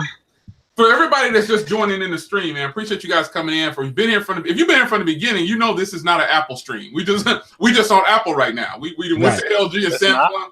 Now we on Apple. It's not. No, this isn't Apple. I guess I gotta go. Like, speaking of Apple, check this out. Now I was excited. Here's an Apple fail. I'm upset with Apple for this one. I know Corey gonna know what I'm about to say. I'm upset that I didn't get my group FaceTime, man. I didn't get my group FaceTime at launch, son. What the heck? I was counting on that. They don't have group FaceTime, and they don't have any kind of split screen option. I can tell you on the beta. Big old phone. Give me some split screen. Don't get me started on that. Don't get me started. Go ahead, go for it. Get either Viper. I know what Viper about to do. Oh, dude, man. You know, it's funny because I made a whole video about this, but there were a few rumors like 2 months ago about how they might include Apple Pencil support for the larger iPhone XS Max. And I'm like, what? No, this is garbage. Until we optimize iOS for large screen iPhones, which it still is not. I don't want to hear anything about Apple Pencil support. We have no multi-window. We have no picture-in-picture. We got no dedicated back button. I mean, the iOS back button situation is all over the place. It's ridiculous. These iPhones are not ready for large screen prime time. iOS, 4 years in, we've had iPhone Plus models for 4 years, and they're still not optimized to take care and take advantage of the large screen display. What is Apple waiting for? What are you waiting for, Air Force One? What are you waiting for? Not Air Force One though. So, Viper, I'm gonna comment on that. I only don't need split screen because I can't. See, as a diehard Apple fan, Apple doesn't think I need it. I don't need it. I don't need it. I guess I don't need it. That's where the Apple. But I wish they would. I wish they would. It's already there. It's already in the iPad. All they do is. But just make us watch any video that we're watching in the background. Exactly. I don't. You can do without split screen because I'll be honest with you. I barely use split screen on my notes. I use it all the time. But just let us watch YouTube and do stuff in the background. Yeah, when I'm in my bed. When I'm laying in my bed at night. I would bet. When I lay in my bed at night, I watch YouTube. That's when I'll catch up with everybody's videos. Yep. That's when I grab my note because I can watch my videos. I can be on Twitter. I can do whatever, and that's where I put the iPhone to the side. I'm like, now it's time to take over the big boys. Now you can't do this. Let me put that to the side. People keep saying that it's on the iPad. How is that an excuse? That's not the iPhone. I want it on the iPhone. On the iPhone. Yeah, I'm saying I could see it coming because you can do it on the computer already, and you can do it on the iPad. It seems logical that eventually, hopefully sooner rather than later. And I'm still waiting. We've been having plus size iPhones since 2014. It is currently 2018, and we still don't have any type of multitasking or large screen functionality on these iPhone Plus models. When is it coming, Apple? And multitasking isn't swiping through apps. That's not multitasking. That's not multitasking. That's just going from one app to the next app. That's not true multitasking. You know what I mean? So people got to get it correct. Yeah, we like Apple, but there's a lot of stuff I don't like about Apple. Let's not get it twisted. Let's not get it twisted. A split view is not multitasking. It's just a different view. Split view is garbage. And don't talk about reachability either, because reachability is a joke. Yeah, I've never used reachability at all. I agree 100%. That reachability crap, I don't even use it, man. Waste of time. It's a waste. I would rather shrink the iPad, the YouTube down like on Android. You can just press the home button. The video shrinks down. I can keep on doing what I want to do. Boom. That's what you need right there. I'm gonna tell you one of the reasons why Apple Easy off the chain with that background. He having too much fun with that, man. One of the reasons why Apple haven't went to split screen and stuff like that is because of the RAM management. I think because once you get into split screen and get into a lot of heavy multitasking, you got to remember that Apple just now started putting 2 and 3 and 4 gigs of RAM in their devices, and they want to support a longevity of devices going to, listen, don't they like the iPhone 6 got like 1 gig or 2 gigs of RAM in it? So when you talk about multitasking and split screens and swiping here and swiping there, then you get into RAM management. But let me ask you a question. All of y'all can answer this question. Based on Apple's history and how well their devices run, don't you think for 1 second you can take this same phone, leave the 4 gigs of RAM with the A12 Bionic chip? I bet you it'll run circles around any kind of Android phone with split screen and RAM management. Open up your Android phone right now and look how much resources are being used, and you're not even doing anything. Hogging. Open up. Go to your RAM. Go to your Android is a resource. And I bet you a whole bunch of it is used up, and you're not even doing anything. You ain't doing nothing. That's all good and well, but when you start saying that Apple RAM management is better than Android, I gotta pump the brakes on that. We don't know though. We don't know because Apple hasn't tested the waters yet. Sure. Like Eric said, like if the only way Apple is afraid to take a chance, man. I agree with y'all. They play it I safe. think Apple's afraid to take a chance, like Eric said. They're not gonna do it because he might be right. They might be saying, well, if we do that, we're gonna have to add more RAM. We got to raise the phone up to 1750. Well, hold on. Oh my God! iPhone 10s Max has the same 4 gigs of RAM that the iPad Pros have. So it's exactly. iPad Pro with less pixels. Exactly. Exactly. No, it's not about that, but isn't it like the older? That's what you said. That's what you said. No. But no, listen, isn't the older iPads can't do split screen? Like the older iPads, they can't even get updated because of the RAM management. Like the iPad Pros got the 4 gigs of RAM. Yeah. For iOS 12 and all the split screen functionality, the older iPads can't do that. Nope. So it does come down to RAM management. But shouldn't they take a chance, Eric? They play it safe. Apple has never. When have they ever taken a chance? When have they ever jumped out on the leap of faith and did anything? They're not going to do it. They're not going to do it. Okay, but so we talking about older iPads. That's all good and well. But I'm in 2018 right now, and in 2018, I still don't have proper multitasking on my iPhone 10 or 10s Max or whatever. Where's it at? It should. You're right though. It should. No doubt. It should be up there. Look, I can go ahead and get two different things on this iPad, and it's got this is the iPad 10.5 Pro. I should be able to do that on the big iPhone. I should be able to easily do that. And I think least. Apple, like, I think y'all are onto something though, because why haven't they done it though? I don't know. It's just it's so easy, something easy to bake. You have the power. They can say what they want to. The power is there to do whatever you want to do on that 10s or whatever. Apple made a mistake last year. I'm gonna tell you what they did. They had the first time they ever did this was having 2 operating systems on their phone. You had the iPhone 10 with the swipe gestures, then you had the iPhone 8 with the home screen. So it was 2 different operating systems they had in 2017. So what they did in 2018, they basically got 1 operating system. But see, here's the thing. They really want to lose support for the iPhone 8. iPhone 8 support is going to go away because there's 2 operating systems. Because so now they have to make an operating system for the older iPhones. Then they got to make an operating system for the touch gestures. So why did they do this then? Why in the world did they just discontinue the iPhone 10 all the way around?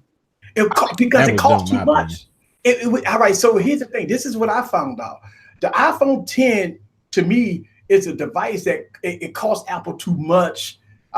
They learned from that one, is what you're saying. They learned from that one. So I can see that. Actually, the cheaper parts that's in the iPhone XS, SX, whatever, it's cheaper parts in that one. So all they're going to do now is they're going to support the iPhone 10. Because you know what? You know what I saw when the 10s came out? I saw the resale value of the 10 shoot through the roof. So if you have an iPhone 10, everybody wants that phone now for some reason. Yeah. They want the heck out of that phone because They realized, wait a minute, I can probably get that one for $800. I can get that one for $750 instead of buying the XS. You know, because there's a lot of people. I've heard, haven't you? I know everybody on this stream, you've heard them say it before, that the iPhone 10 is a big phone. I know you've heard people say that before. You're like, wow, you think this is a big phone? It was not. That ain't a big phone. It was always small to me. That was my Note 9 about it. My Note 9 makes the iPhone 10 feel like a Happy Meal. Oh, hey, man. Tech, JRD. Yes, the iPhone 10 price did go up. If you see them out, the prices for them bad boys are up now. I wish I would have held on to mine and sold mine a couple weeks later. Oh yeah, because the value skyrocketed. It went up. Especially if you got a 256 gig, that thing is worth some money. I'm not talking about trading in to care. I'm talking about people on Swapper and on buying that phone. They want to buy the 10 because they don't want to spend $1,000. So I can get one of them for $750. Think about that now. You can the iPhone 10 and 256 gig. It cost what, $1150 when it launched or something like that, or $1250 or something like that. Yeah, it was a lot of money. Now you can get a 256 gig from Swapper or somewhere brand new for like $800. Why wouldn't you do that instead of getting the 10s?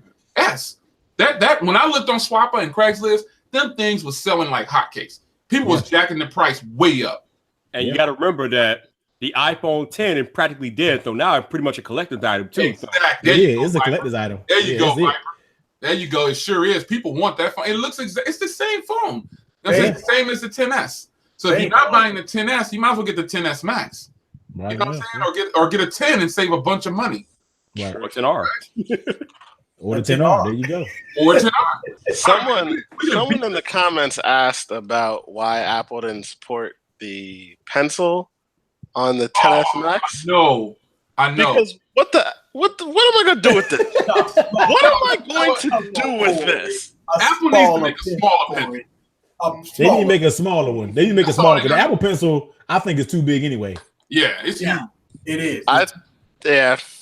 Yeah. But you need to make it a little bit smaller. Hey, Corey, speaking about, I know Corey, you since you got the, I know some other people got the pencil, but you see what Corolla, the Crayon did? Mm-hmm. They their own pencil for $69. Mm-hmm. And it's better than the Apple Pencil. But the only thing wrong with it, it only works on the 6th gen iPad.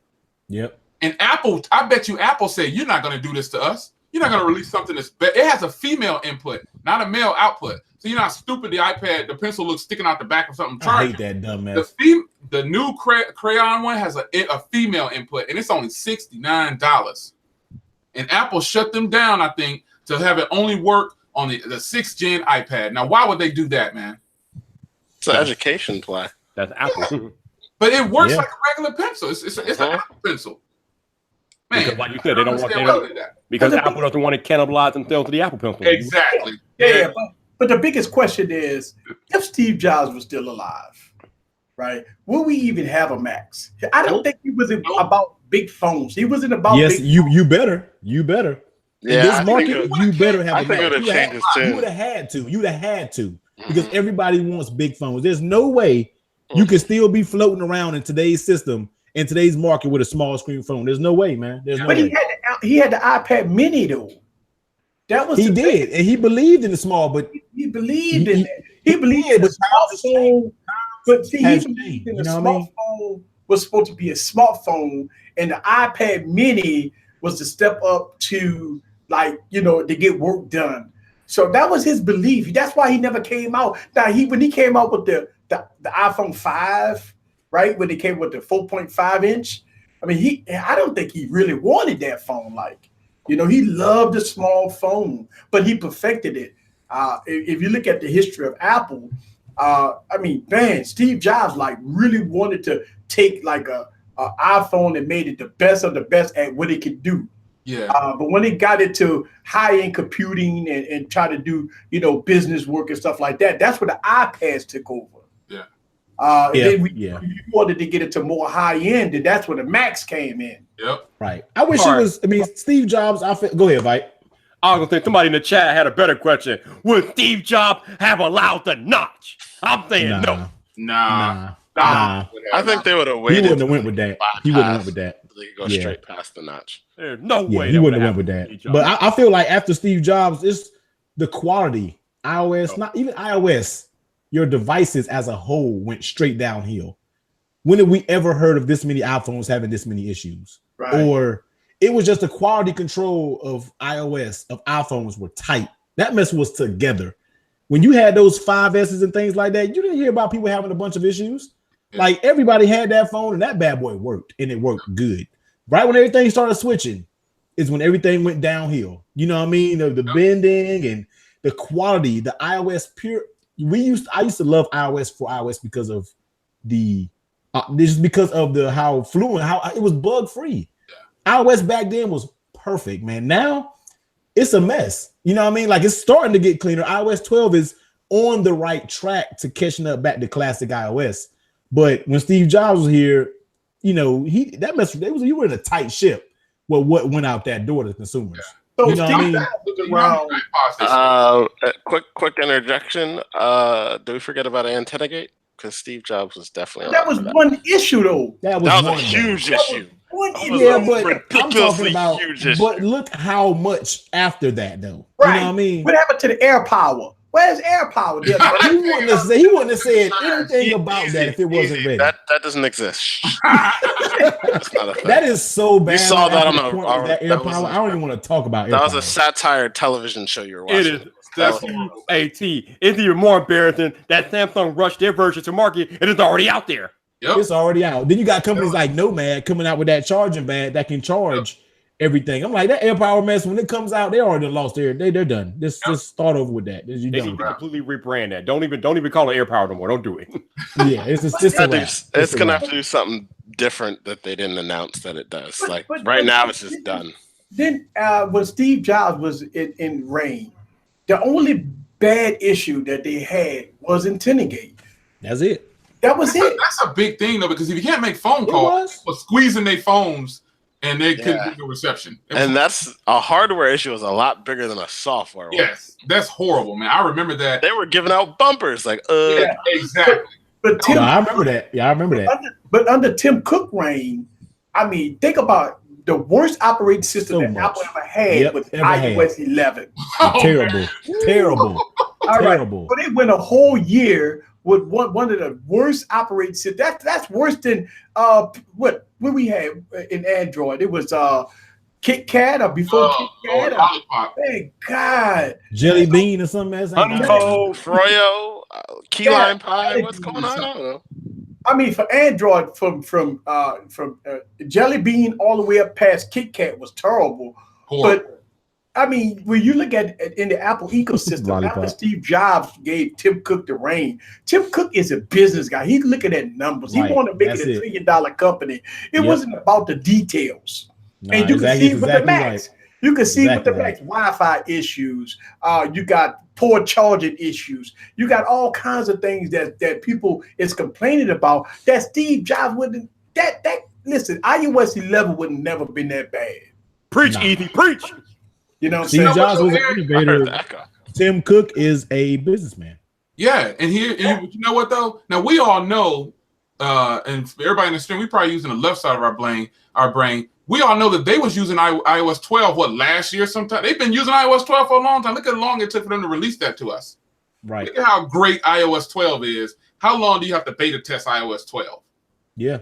Come on. They knew they had to get back on. They knew this year they had to get back on that straight and narrow. Look what happened. A lot of people didn't even buy an iPhone because when iOS 12 hit their devices, they didn't even. It was all good. Yep. They cleared everything up.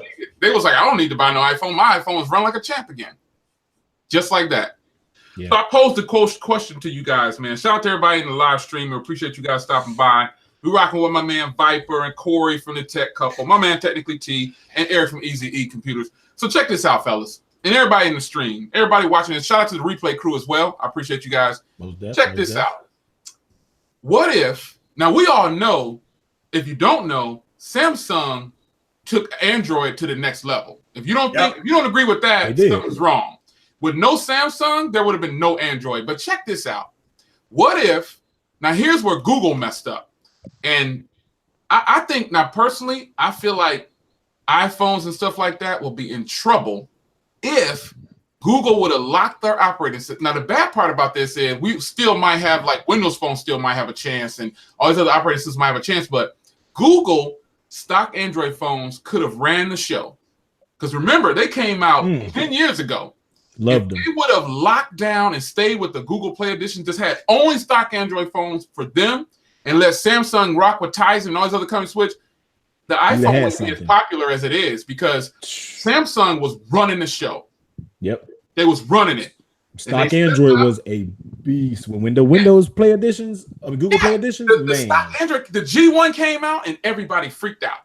Everybody loved it. It sold like hotcakes, man. That was like the best thing. It was like the iPhone. It sold off the charts. And it was even only available on T-Mobile. T-Mobile shot through the roof with sales. Well, see, I think took off. I think they messed up when they started, and like Zenigma said, the Nexus. I love the Nexus. I loved them. Yeah, they messed up when they started letting everybody start to manufacture them. Oh, this year we're gonna let Motorola do it. Oh, this year we're gonna let them do it. Look, why are you letting everybody? Yeah, why are you letting everybody manufacture this great phone that you have? You had something great, but now you're letting LG do it. Now you're gonna let HTC make this one. And we're gonna go back to Motorola for this one. See, Android is too all over the place, and that's why they'll never. If Google it's just not have gone open source, they will be kicking Apple's butt right now with stock Android phones. Period. Man, I love my Nexus. I love the Nexus 6. That phone was before its time. That phone was before its time. The problem that Google, well, I don't know if it's a problem to Google, but the way Google does their business model is completely different from Apple. Google and Microsoft have the same business model. They want to put their software on as many devices as possible. They don't really care who's making the hardware. All they care about the software. And as long as they have that business model, they can't really compete with Apple because Apple controls everything. Yep. And Android only controls the software, so it's not much they could do. Yeah, that's right. Because if like Google, you should have put a block on it. The only thing that helped Google was Samsung. Samsung came along and started making some killer phones, man, and the S line just took off. But if Google would have locked it down like Apple, I don't even think the iPhones wouldn't be as popular as they are today because the Nexus line and the G1 and all, man.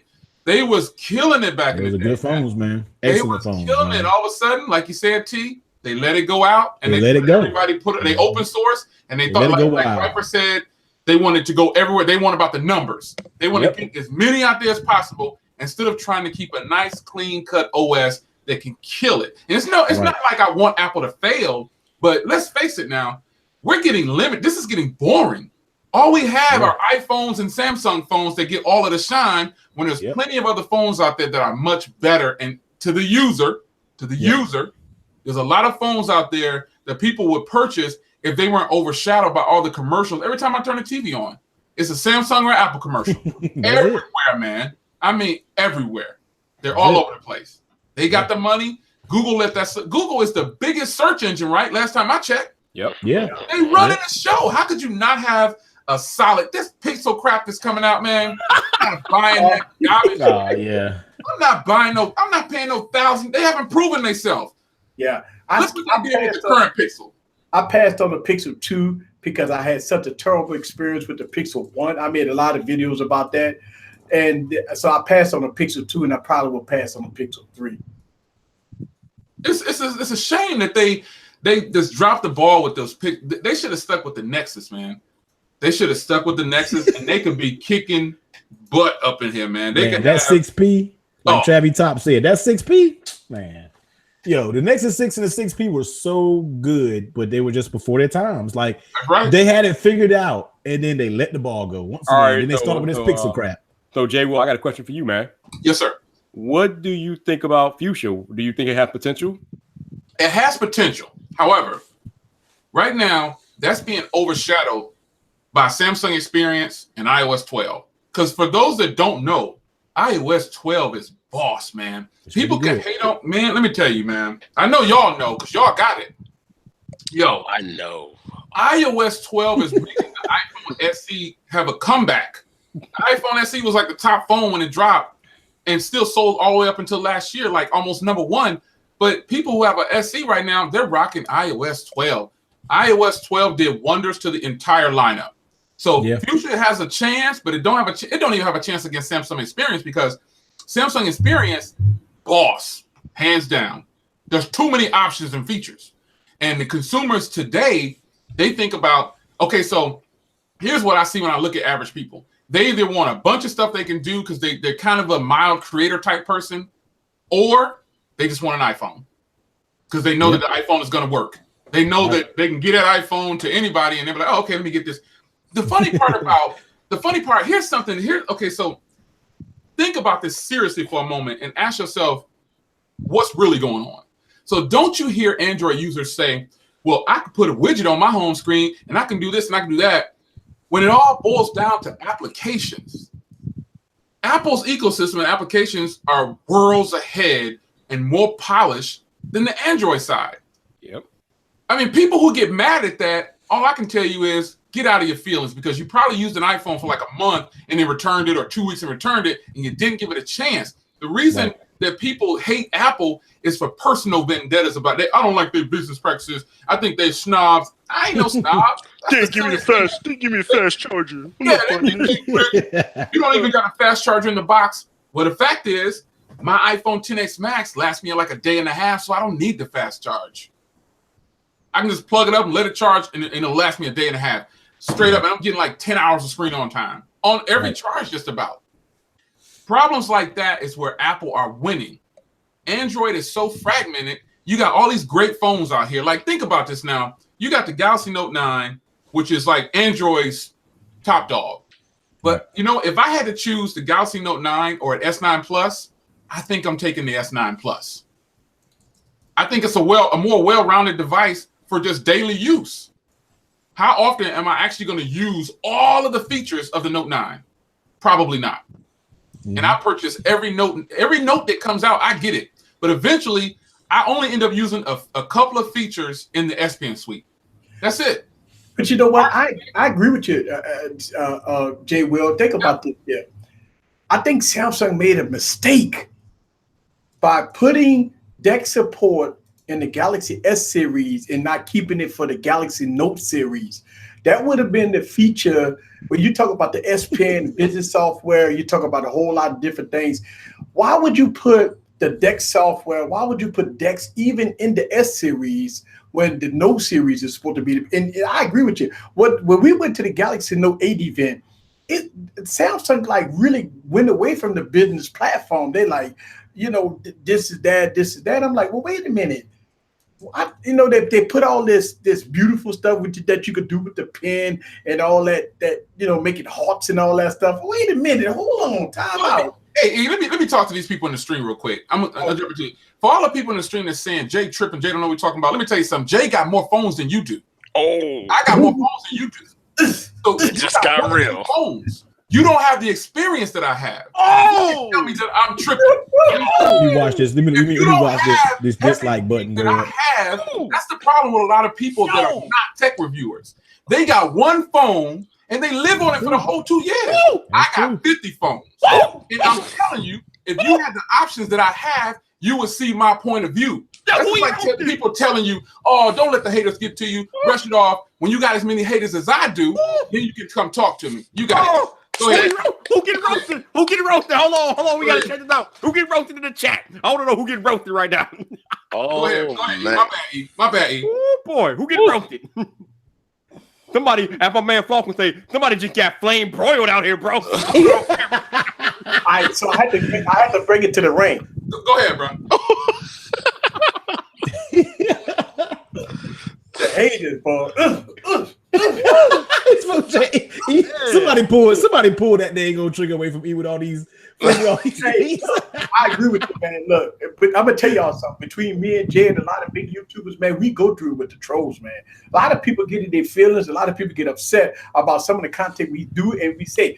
Think about it. Our YouTube channels is opinionated. It's our experience because we got the product. We got the product in hand. And just like Jay said, you got 50, 60, 70 phones. I got the same thing. That's the whole thing. Like a lot of people say, I got one phone and my phone is better than any phone you got. But I got all the phones. That's the whole thing. Like, I do agree with, the trolls are very, very, listen, it's very difficult sometimes to get behind the camera knowing that whatever video you make, whether or not it's good or bad, is all opinionated. But it's like we run our YouTube channel the way we run our YouTube channel. A lot of people disagree with the things we say. They get in our, you don't know what you talk about. You're the worst YouTuber on the planet. Okay, but why are you watching?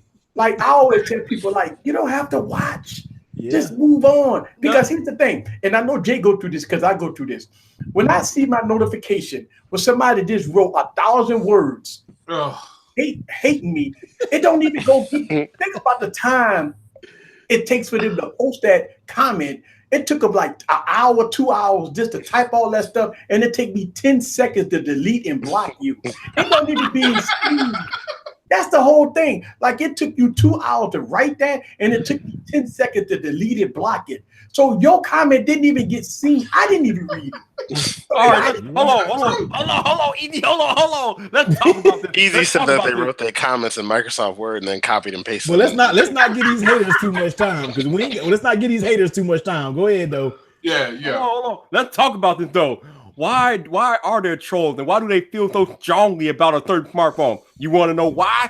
It's because of this misplaced brand loyalty. I don't understand why people get so attached to a brand. These brands aren't sending you Christmas cards. These brands aren't showing up at your housewarming. These brands aren't taking you out for dates, baby. It's a one-sided relationship. Y'all need to recognize that these brands don't care about y'all. Purchase. They're trying to justify their purchase. The brands are trying to justify their bank account, baby. They don't care about your purchase. Yo, man, I'm telling you, man. Eric, man, you killing me with the background, bro. He going off. They keep changing it. He keep traveling. Yo, check this out, man. Shout out to everybody that's in the live stream, man. You know, the thing, like T said, here's the thing about trolls. You know what I'm saying? You need them. Actually, no, the reason that you need them is because some of them actually have some good points that they make. They do. They just don't know how to articulate it. There you go. They could come onto the stream. They could watch a video and your lighting is bad. Instead of them saying your lighting is bad, they say you a dumb MF. You ain't got the right lighting. You see what I'm saying? They don't know how to say. Just switch out your light. Yeah, Your microphone is low. Instead of saying turn up your microphone, they say this clown. He's so stupid. He ain't even got the right microphone. It's just gonna be like that. It's gonna be like that. That's just how it's gonna be. Yeah. So for those that just got here, we covered the V40. You know what I'm saying at the beginning. For those who've been in since the beginning, we've been covering a lot of stuff. We covered the V40, the iPhone, all these other phones, Samsung. Now I want to talk about a phone. I know all of y'all don't have this phone, and it's not that I despise the phone. I only got it because everybody kept pushing me to get it. And now that I have it, it's actually pretty decent. The Poco phone. So I know you guys have heard about this phone, right? I know you have.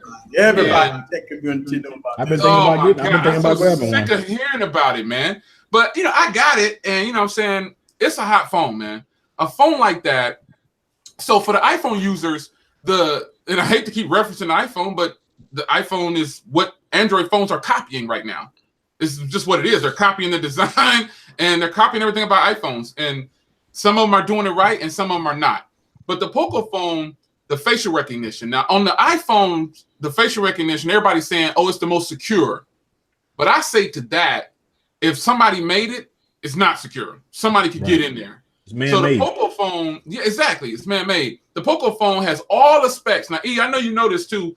It has all the specs of the Galaxy Note 9, right? Liquid cooling, right? Yeah. Snapdragon 8, it's got all of that. Why do you think that phone didn't officially launch in the US? Well, because the same thing I said about a lot of phones. Like, you know, we seen all these keynote addresses, and we see all these hot phones that's overseas in India and China. The U.S. market is not profitable for these people, man. I think they either scared to come into the U.S. or they don't want to put the money and the time and the effort of marketing in the U.S. because the average consumer know two brands, Apple and Samsung. Yep. So when you remember when what that phone was that tried to come down here, it was a hot phone for like $300, and they tried to push their TV. They had a New York. The Echo, soon as the device got announced and pushed, it was DOA.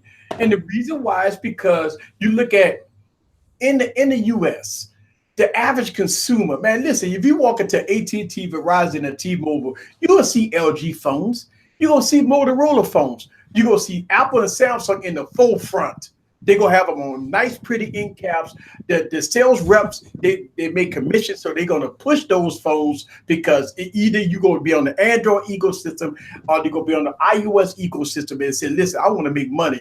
Why would I push an LG phone when people go ask you a ton of questions? I can get people in and out real fast if I can sell them an iPhone, if I can sell them an Android phone, which is a Samsung phone. So in the United States, it's very tough for companies like Huawei, Xiaomi, these companies that come to the U.S., they won't come here. That's why they even put the bans on. If you notice, overseas phones don't even put U.S. bans in there because they don't want them here. Yep. It's hard to make it. That phone, that be are blocking them out then. Huh? I mean, so the powers that be are blocking them out? Samsung and Apple are blocking?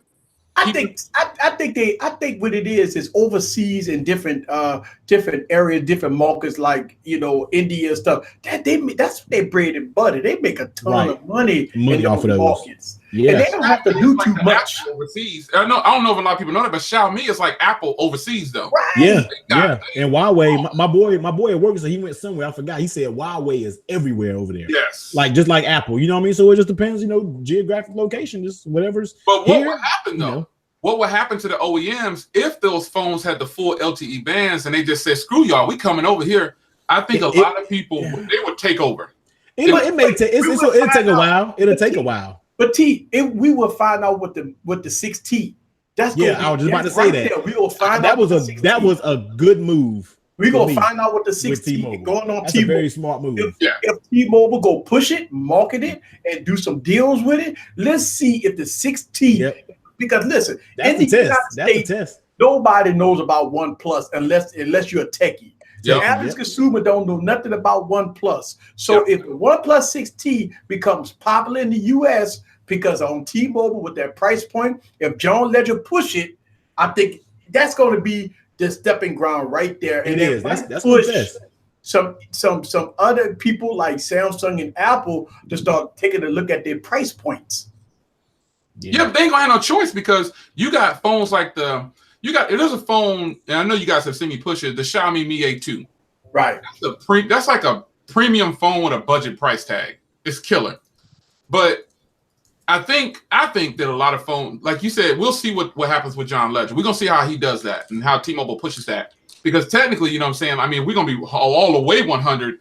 I think the OnePlus 6 is a better phone than over half the iPhones ever made.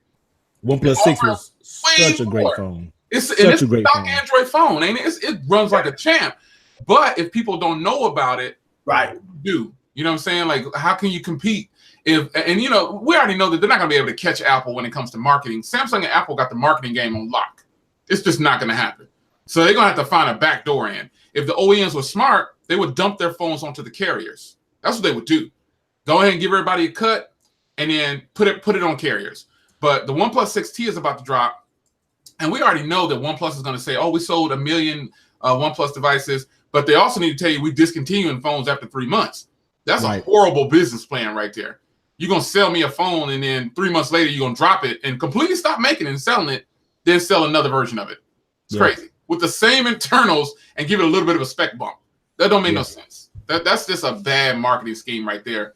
But I just feel like once the OnePlus 6T does hit the carriers, I don't even think it's going to sell well, man. It's going to get commercialized, and how much? I mean, they're going to have to keep the price honest. $699. Personally, $650 to $700. It's got to be the max.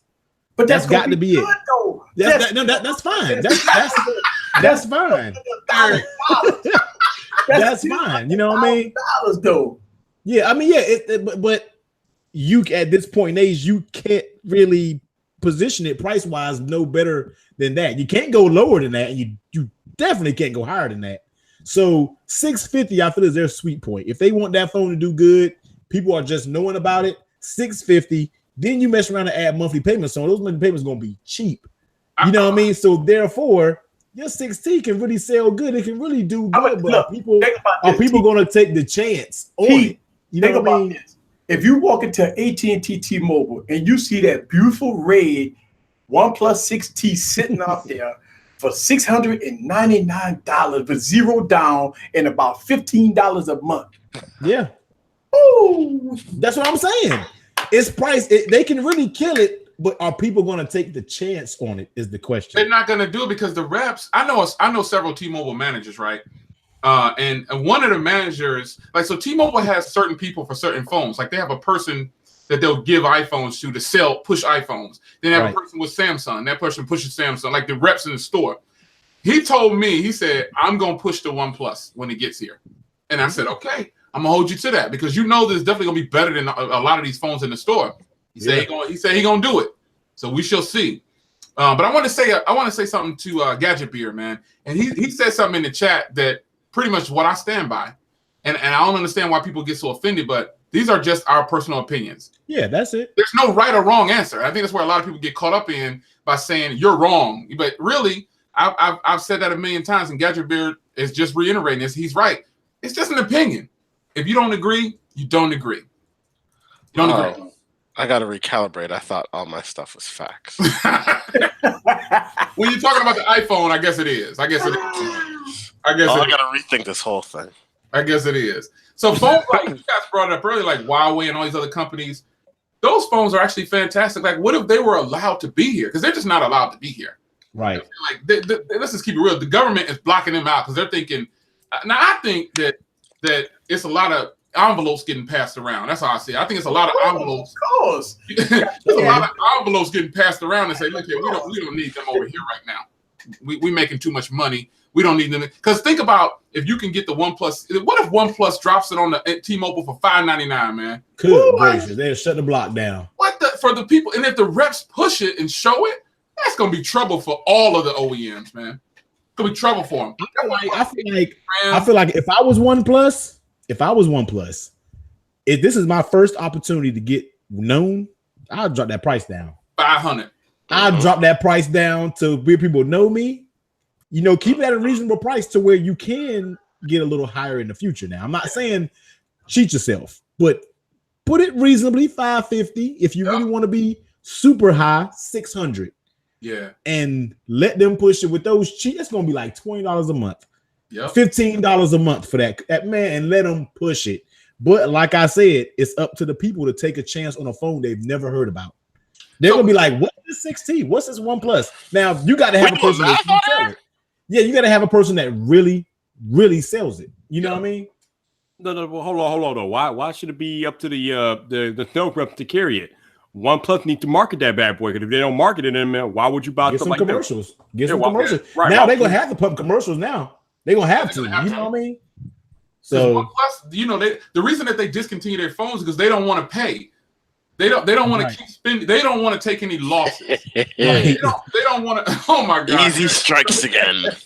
Eric, man, you easy going off. Teardrop notch, man. Teardrop notch. 845, 8 gigs of RAM, 256 gigs of internal storage for $5.99. That's gonna be the best phone on the planet. Man, I'm telling you. Lying, dude. I ain't gonna lie. I'm lying. They dropped that phone for $5.99. I got $5.99. He said I got $5.99. That's a done deal. I'm about to spend $1,200 on this Note 9 in a couple hours. I got $5.99. Time the hell out. Hold up. Yo, easy.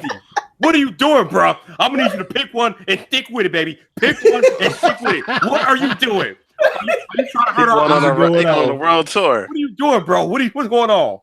I'm having fun, man. He having fun over there. That's on the world tour. Okay. I don't know. We'll see, man. Like I said, for $5.99, bro. I want to see. All we gotta do is just wait and see, man, because they have a good opportunity. They're gonna have to make some real commercials. They can't. They're gonna have to. They're gonna have to give it to YouTubers and think that they're supposed to spread the word for them. They right. gotta make a commercial. They're gonna have to make a commercial. You know what I'm saying? They can kill it. They can kill it. So we'll see how smart OnePlus is now, because they're about to dibble and dabble into a huge market. What? So all the eyes are going to be on you. So what, J-Will, you don't think MKBHD can sell a OnePlus? Yeah, since that was their commercial. Oh, yeah, they sure that was their commercial. They hijacked the video.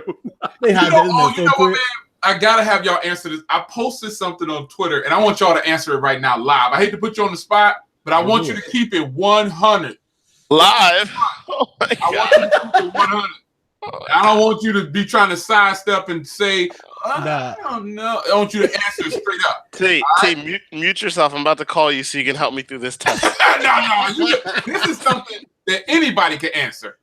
Okay. Now, the question lies, if YouTubers had to buy their own phones, now a lot of us are already doing it, but if every YouTuber had to buy their own phones, all this stuff we're reviewing, do you think they would still be doing YouTube the way they're doing it right now?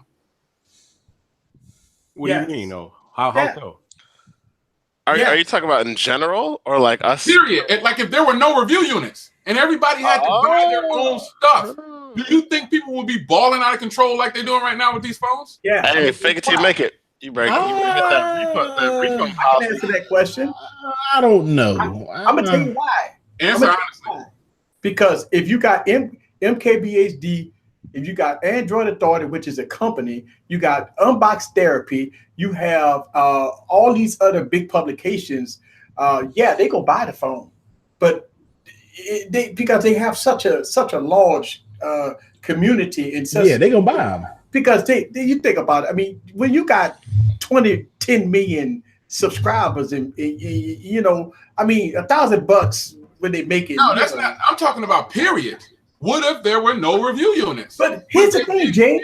I think the companies. But here's the thing: the companies is on their knees begging those reviewers to review the phones because they got the views and the subscribers. See, that's the thing. That'll never go away because the companies is begging the YouTubers. Hey, listen, you got 20 million subscribers. I want to send you these phones, please, because I want you to review them. So I would agree with you that things would change a little bit, but the companies would be on their knees begging. Whoa. This is a clean show. This is a family show. You crazy. I'm not saying that in that type of way. You know? So Eric, check this out then. What if monetization was gone? Oh, now that's the question right there. That's a different now. I can answer that. Culture hit it on the head. Where's that in the comments? That 14-day return policy be in full effect. If y'all, I'm not gonna say we bought all of them. If y'all know how many Note 9s have touched this house, it would blow your mind. Wow. Well, here's the thing about monetization. Just think about it. To think about it though, none of them YouTubers would have bought an LG V40. Did not go buy it. Exactly. None of them would have ever bought that phone if it wasn't sent to them. Or second option, either the 14-day period or we see a whole bunch of videos inside of carrier stores. Yeah. What's that? No, Right. Don't say his name. Right. Do not say that guy's name. Don't say his name. I know that's where I'd be if I'm not buying it. I'd be like, yo, excuse me, is it cool? Like me and my wife, maybe like a half hour. That cool? Let me go ahead and shoot this video real quick. I think you know where I'm going. You know why I'm asking that. Because basically online right now, it's a lot of people that do reviews of things, and you got to wonder, would you be doing this review if you didn't get it for free? Right. That's all it is. It's no shade Right. like that because I've gotten free phones before the review. But would you actually still be a certain way? Because most of the reviews I see on phones, they tap dance around like okay. Very cautious of what they say. Yeah, so I post a video saying I dislike this about this. I get slammed. Everybody starts telling me what everybody else said. Well, so and so said that it's that. Hey, listen, Brainwashed. So said. I thought I was the only one that get that. You know better than that. You know you get slammed too. But I get slammed. It's like the reviews are almost like cupcake. Not all of them. They're It's like cookie cutter. They're the it's so same soft. reviews I with wanna- different I wanna channels. tell That's you, all I it is. dislike it. And there's this word called tact, where you can actually use tact and insult somebody or say you don't like something in a respectful manner. But a lot of the reviews are kind of like fluffy. They really hate it, but they don't want to say it because they want to get that next device. Exactly. Like all over the V40. They all Yeah. You know. Now I'm not saying the device is trash, but be No, that real. device is good. You should be real. In your review, it says LG. Nobody's gonna buy this device because look what time it comes out. Like, be real. You know what I mean? None of them will just be straight up. And that's the same thing I said when Motorola sent me the LG.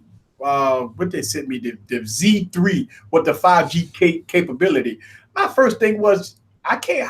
How can I talk about this phone when it's supposed to be a 5G phone and I don't have a 5G mod and the 5G capabilities next year. Exactly. So I'm trying to review a phone that has 5G capability. They didn't send me the mod. Obviously, the mod ain't even ready for prime time. And so I criticize the phone for being a 5G phone, and I don't have the mod.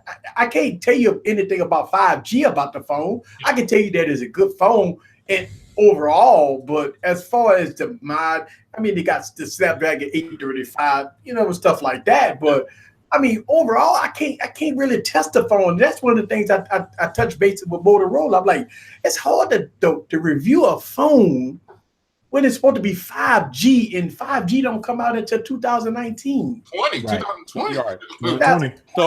So to answer the original question, would reviewers still review things if they didn't get the phone for free? I think the answer depends on how they feel about a certain product. Now, if it's an iPhone or a Samsung, absolutely they'll still be rocking it for review because we all feel so strongly about the phone. But if you talk about something like a Huawei or an LG, I don't know if you see too many reviews on those phones, all right, because people don't care. Right. It's sad that they don't care either because the LG phone, dude, the G7, 30, those are boss devices. Nice devices. They are content creators. They're regular people's dreams. They're good. Those phones check so many boxes. It's crazy. I would go on record and say that the V30 and the G7 probably the best content creator devices. Period. When it comes down to menu mode and the cameras, beast. You don't even need any microphones or anything. You just to gain yourself and but if you add wireless mics, you got left and right channels. That's right. Yep. Look, that's the only that's one of the in the wide angle lens. Oh my God, when you can switch to that wide angle lens, it was a beast. Different scenario. Beast mode.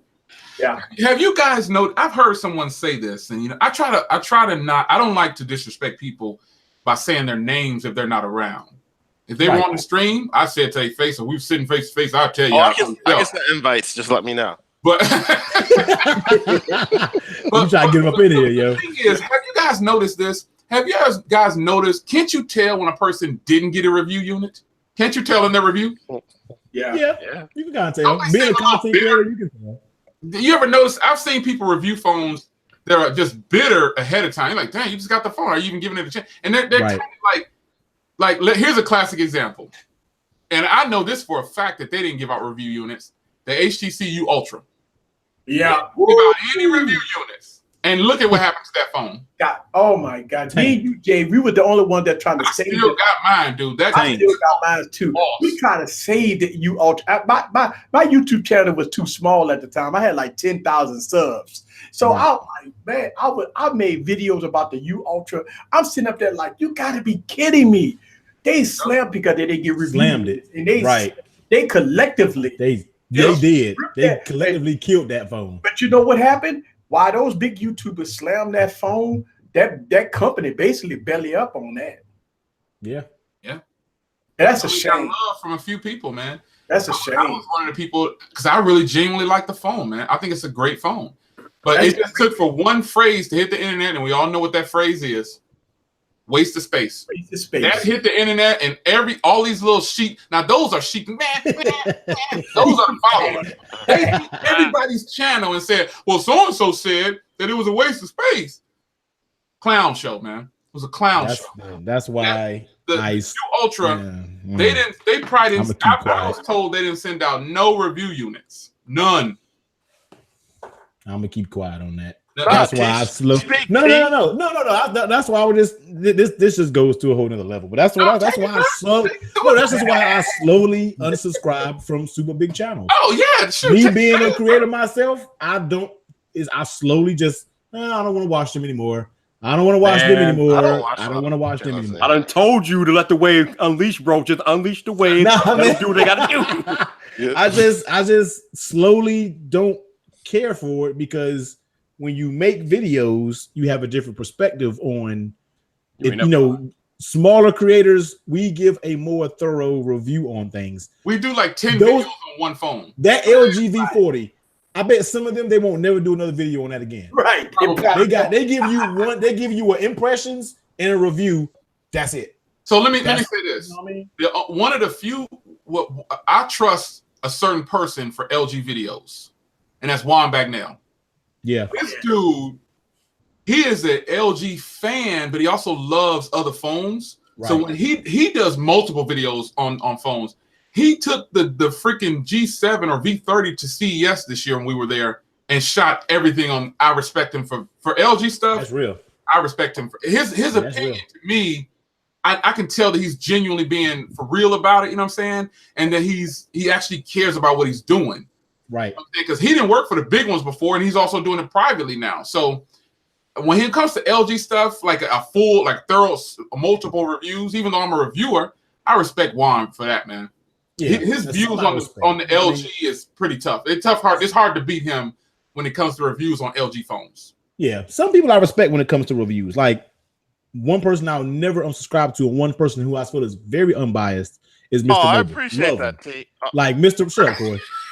Mr. Mobile, yo, I love his reviews because he'll tell it straight. You know what I mean? And other people, not so much. You know what I mean? I just, like I said, I don't name drop or anything, but I just don't.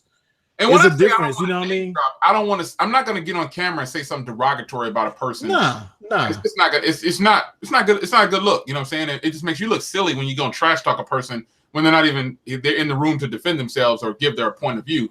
Right. But we got to stay positive. We got to sometimes we do give too much attention to the people who are in the negative side of things.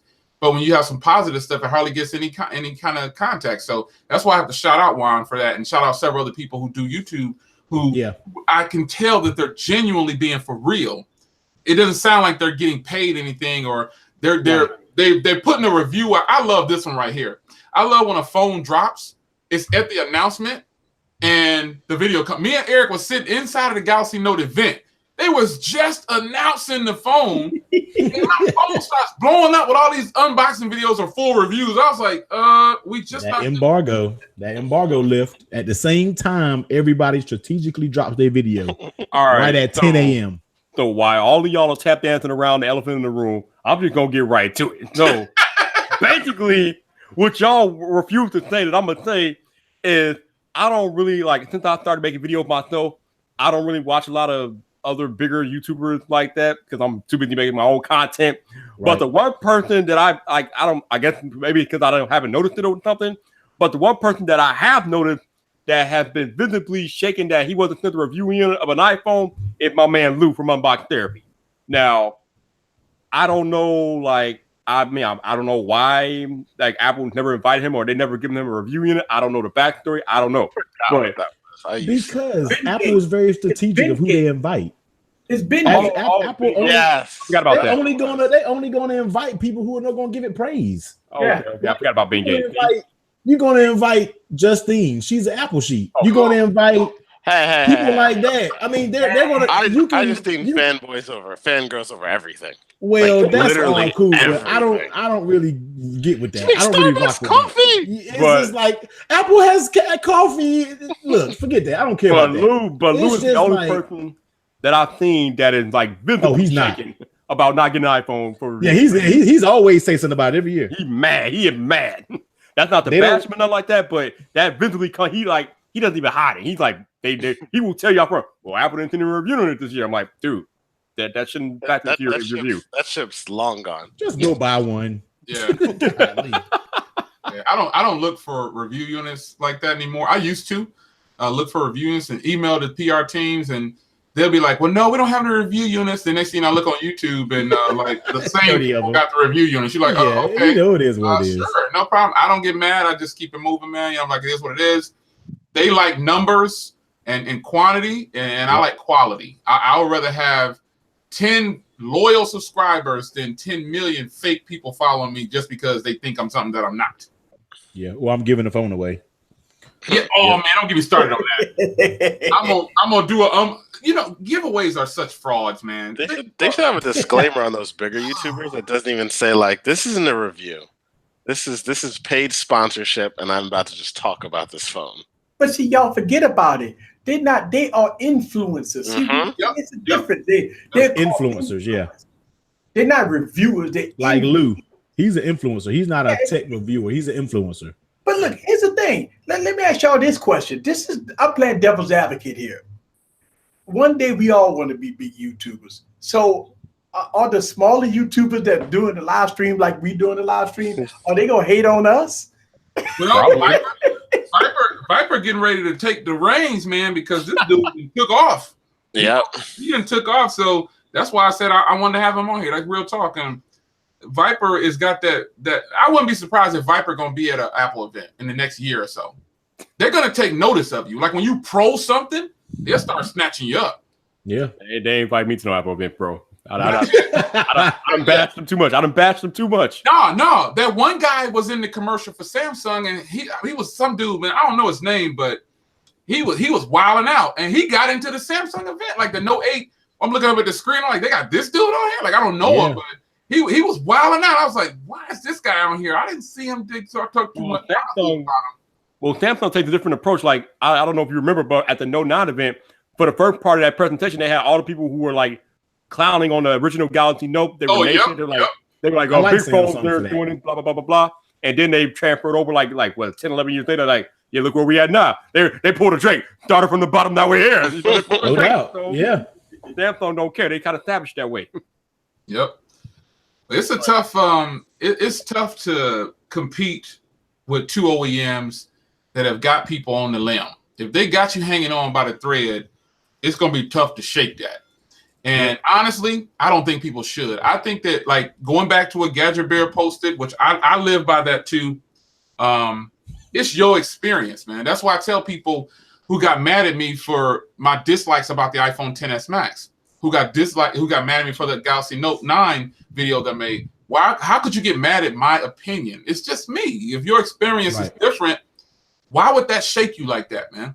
So you need to regroup and rethink about how you feel about this stuff, because I don't idolize nothing like that, man. I think it's just a matter of experience. We have the biggest problem that me and you have, and y'all guys might have this too, Viper and T and Corey. People always say, well, Android Authority didn't say that. Pocket Now didn't say that. The Verge didn't say that. And so we run into those problems with people putting links in our comments. Saying that, watch this video because whatever you say, this person said something different. No, I got security to stop that trash. That ain't happening. ain't gonna be no link posted in my comment section. No. Oh man! But you should check out what so and so said. Check out what they said. I'm good on that. I'm all the way good on that. I don't. Why do people do that though? I mean, think about that. We are tech reviewers. Most of us watch pretty much YouTube all day. I mean, I make videos all day, but I do watch a lot of YouTube. I watch a lot of smaller YouTubers, and a lot of these smaller YouTubers talk to me, ask me about, what am I doing to do this, and what am I doing to, a lot of people ask me my success story. And I don't think I'm successful. I mean, I got 25,000 subs for Christ's sakes. But I don't think I'm successful because it's my heart. I always tell people, do what you do, but be original. Don't copy off nobody, and work hard at it and have fun doing it. If you're not having fun, if you think you're gonna get big by selling out or by doing this and doing that, you are wrong. I promise you are wrong. Right. Hard work, especially if you're a new YouTuber, the new ways that YouTube is doing everything right now, the algorithm is all screwed up. I promise you, it's going to be very tough for smaller YouTubers. So I always tell YouTubers, man, just have fun. Post your content and do what you got to do. Don't worry about the free product. Don't worry about you're not getting the views. Listen, it's going to be tough to get views, especially in the tech range. Everybody want to be a so-called tech reviewer, so it's going to be tough, man. So don't stab nobody in the back to try to get big. Yep. And a lot of people do that. A lot of people do that. It's crazy. But to answer the question, though, the reason why we all get hate and whatnot because of their misplaced brand loyalty. And not only that, people come on YouTube looking to have their opinions validated. They're looking for validation. And when they don't get that validation, that's when they go out of pocket. And that's when you got to put them back in pocket. But that's what it is. Put them back in pocket. Look, I want to answer a question here. YouTube is not about the money. Well, I disagree with that.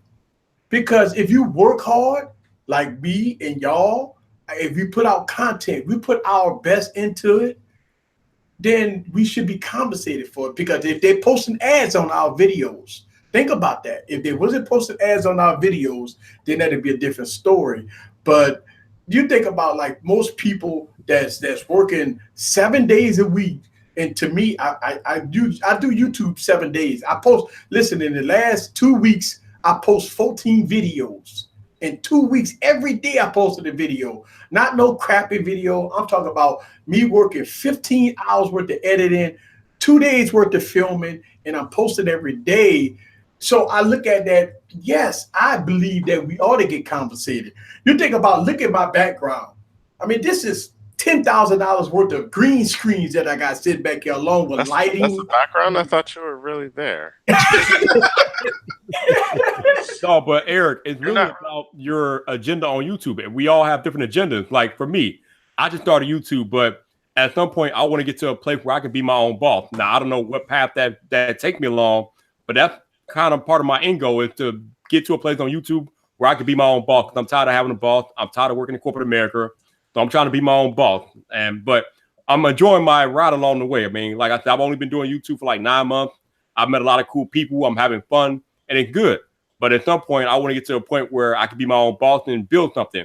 But other people are on YouTube just to have fun and just put out whatever. And they don't care how it ends up. But it just depends on what your agenda is for doing YouTube. You're right, Viper. That's why I like Viper, man. Because I'm telling you, man, some people, they just get my attention. I'm thinking, man, this guy gonna blow up. He got the right mindset. Because I remember when Eric wasn't getting review units. Remember that, Eric? Yeah. I remember he wasn't getting no review units. He said, we all said it. I remember when I wasn't getting no review units, and we all be like, man, I'm getting nothing, man. I'm still not gonna review. I'm just getting some cases. That's all. I'm just getting some cases. You know what I mean? You know, the having fun thing. Like he wants to get out of corporate America. I'm out of corporate America. I'm out of corporate America. So, I own corporate America. Right. But a lot of people have that attitude that Viper has. They really genuinely, at least, you know what? At least he's being honest. Some people say, no, I don't want, I'm just doing this for fun. I don't want no return on it. That's bull crap. You invest in all your time to do something and you editing videos and all that kind of stuff. We can clearly see the people online who don't want to return because nobody's watching them. They got 1,000 thumbs down and videos are horrible. Keep 100. And they don't care. At least he's being honest. I see some YouTubers say, oh, I don't so much want it for the money, but the money is going to come if you're good. It's just all of the free stuff is going to come. So Eric is right. You got to have fun first because that's what I do. I have fun with it, but have fun with you because then you'll start getting all these things to review, and then it won't seem like work or anything. So I hope that every YouTuber who wants to be, every person who wants to be a YouTuber, I hope they do excel and make a lot of money if that's their goal.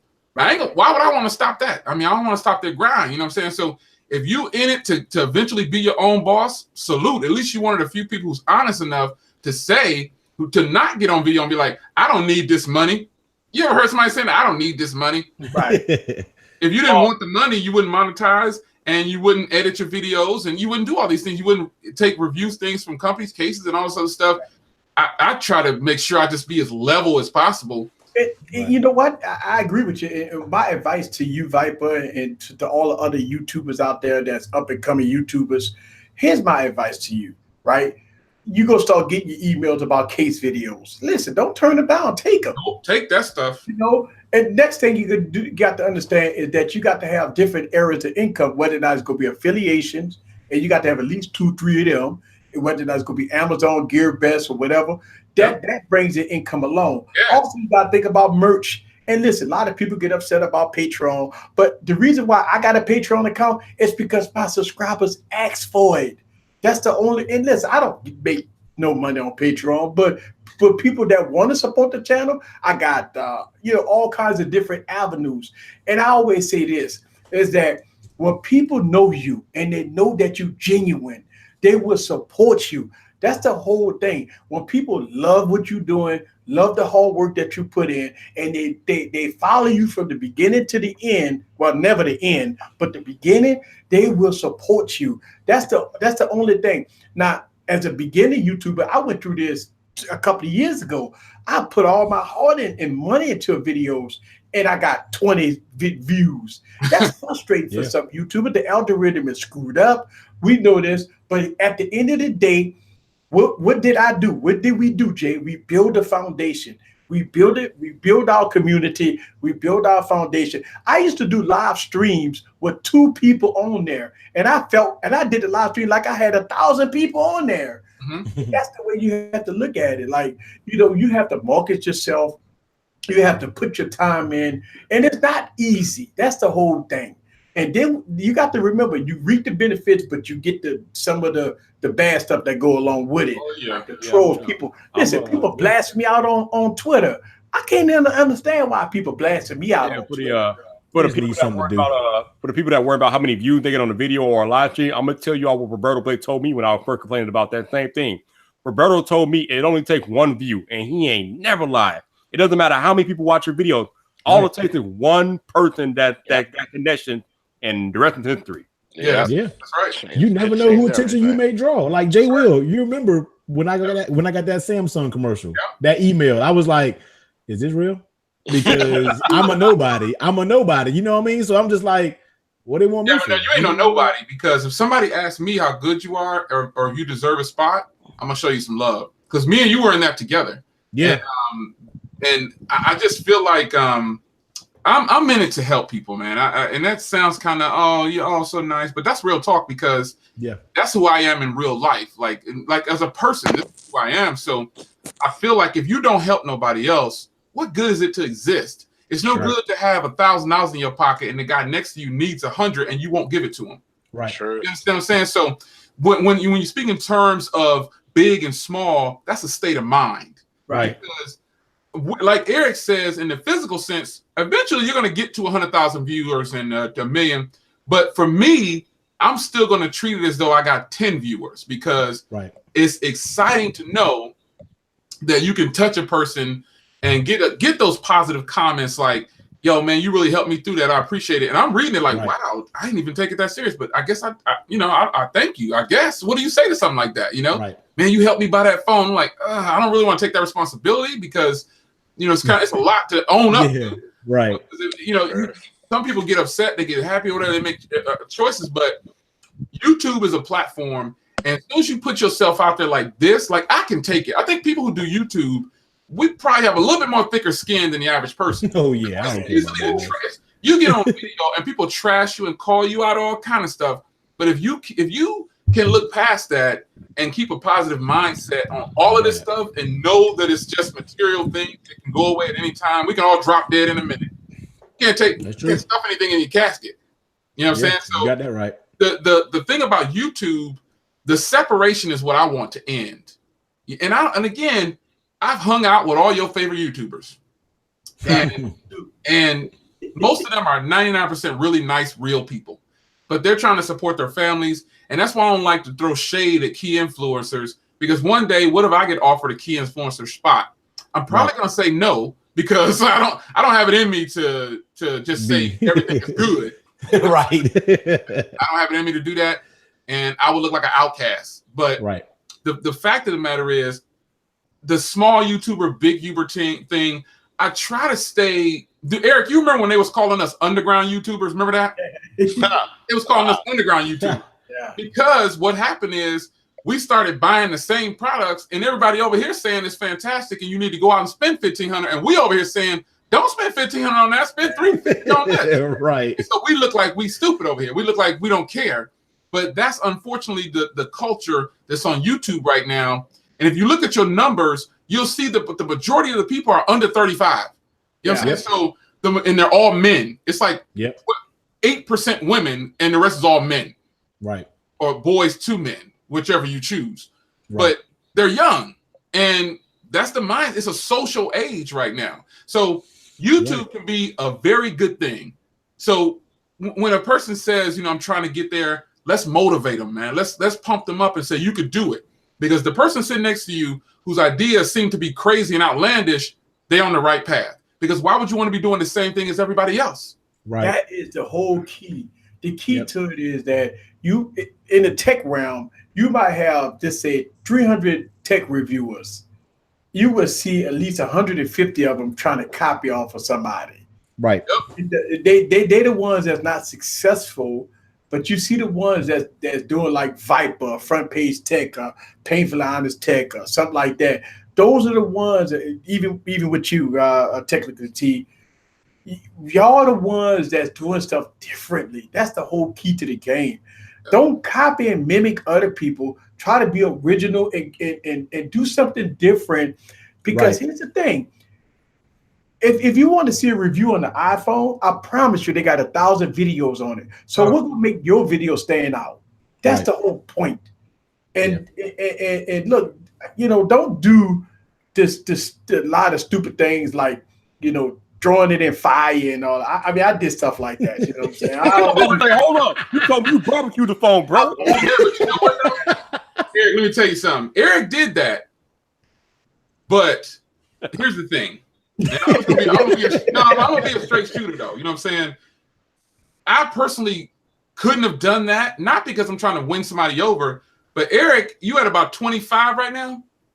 Mm-hmm. I mean, so you got like 20-something? Yeah, 25. You're going to get that call. They're going to be like, hey, where do you want to take your career? Yeah. Watch. And you got to call already. You already getting a bunch of review stuff. Just wait until they call you. Hey, this is so-and-so from YouTube marketing. Where do you want to go with your career? And you can't do that when you're burning phones. Exactly. That's the point I'm getting at. So T was like, I can't wait to get to 10,000 subs. I was like, oh, you're going to get there because your work is fantastic. Your work is great. You can't worry about getting to 10,000. You're going to get to 10,000 subs. What you going to do when you get that call, man? Yeah. You keep talking about this call, man. I want to know what this call's about. I know. Me and Jay Will talked about that call. Yes, I got the call. I'm just like, nah, I don't know what you mean. What are you What are you saying? You know what I'm saying? You gonna? It's a good thing if you could take that call, get it, and say yes. It's a matter of your subscribers are gonna see a difference in you. They're gonna see a difference in you if you decide to walk on a different side of the road. That's all it is. And you know what? I say that, and I see a lot of people asking about my funeral videos. And the reason, listen, I still do funeral videos, and the reason why I haven't done a funeral video as of late is because everything is good. I mean, like I can't find remember the Next Big Robin, some of the older phones that were just flat out terrible. But now in 2018, man, it's a different scope, man. It's hard to funeralize a video. Oh yeah, funeralize a device when and for everybody that don't know, the funeral videos that I make on my YouTube channel, that takes, oh my God, I'm in a hot suit for like 10 hours. I just want to know. I got an idea. Hot suit for 10 hours. I got an idea for your next funeral video. I got an idea. What you need to do, this is what you need to do to make your next funeral video. What you need to do is go out. When that LG V40 drops, you need to go out and purchase one. And then when you purchase one, you need to dress up in all black and bury that bad boy in your backyard because as I told you all, that phone is dead on arrival. So that's what you get funeral video right there. Unboxing and funeral in the same video. Unboxing / funeral. Combo video. Here's a problem that I have to be real about it. I have to review the phone. I have to make sure that the phone is up to par. Think about this. I can't funeralize video because of the price. If it's good, because you gotta think about the trend. If I'm going to funeralize, if I was to funeralize the V40, I would have to funeralize the other phones. The G7, you got the phones. Because the price might be overpriced to our eyes, but do it have the flaws? Like, is it missing something? You have to funeralize the iPhone and the Note. You have exactly. Man, they're all overpriced. Yeah, true. So. And look, when I had 5,000 subscribers, it didn't even matter. I could funeralize anything because people wasn't watching me anyway. But now that I get a few views here and there, I can't. You gotta watch it now. Look, when I tell you people critique me, they say, "Oh, easy, you got new glasses. Oh, you got a haircut." These are the comments I get.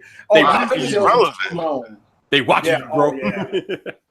Oh yeah, people tell That's me crazy though, man. YouTube It's is not like you selling out or anything. It's just you YouTube making a is- smart business decision. yeah. Yeah. YouTube is funny, man. YouTube is I've learned a lot with being on YouTube because when I first started YouTube, I said I'm never gonna do this little fancy B-rolls. You know, that wasn't my thing, and I found myself doing that. And then I just recently, in the past few weeks, like, you know what, man?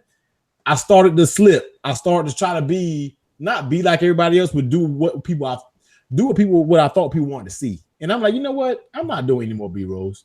I'm gonna start cutting this camera on, sitting in front of it, and I'm gonna start talking my thoughts and what I feel about it. Because I don't, not knocking the people who do B-rolls. I don't do them because first of all, I can't do them right.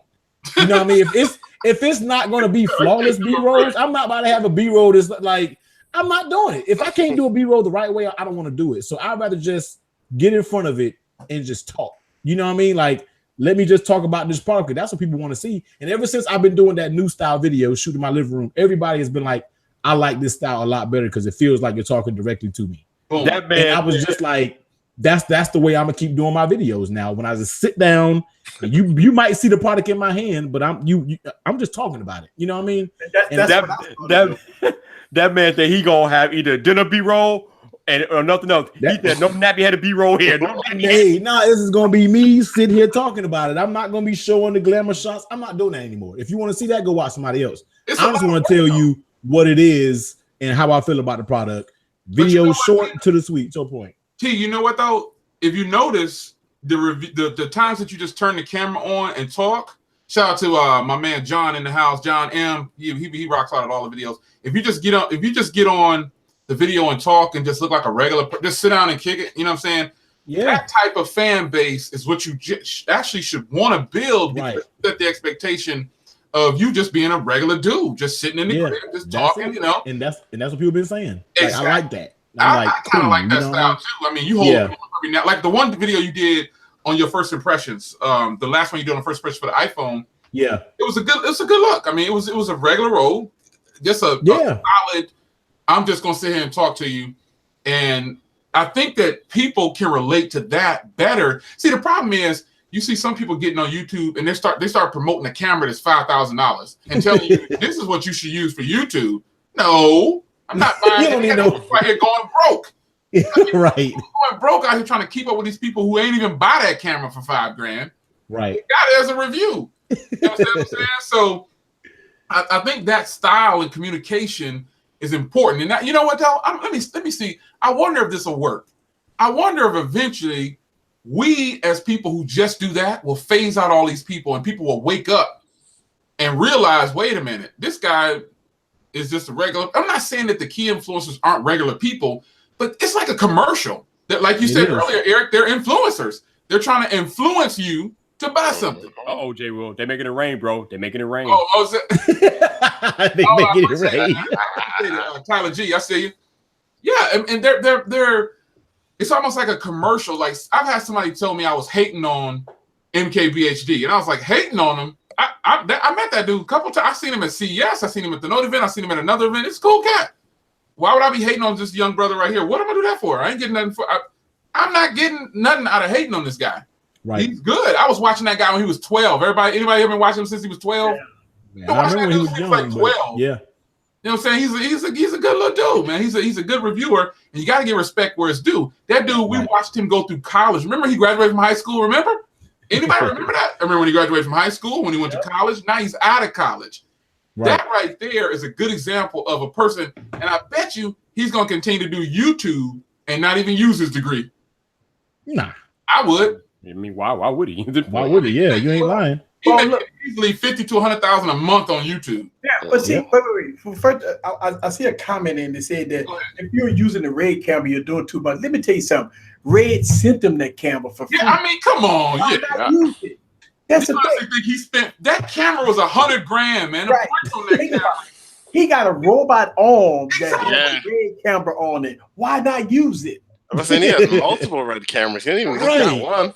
That it's all good. Listen, you can't. That's the point that you got to understand, folks. A lot of people hate on me talking about because I'm using all this different technical stuff. Just be real. I'm being real. I spent the money on this stuff. Why not use it?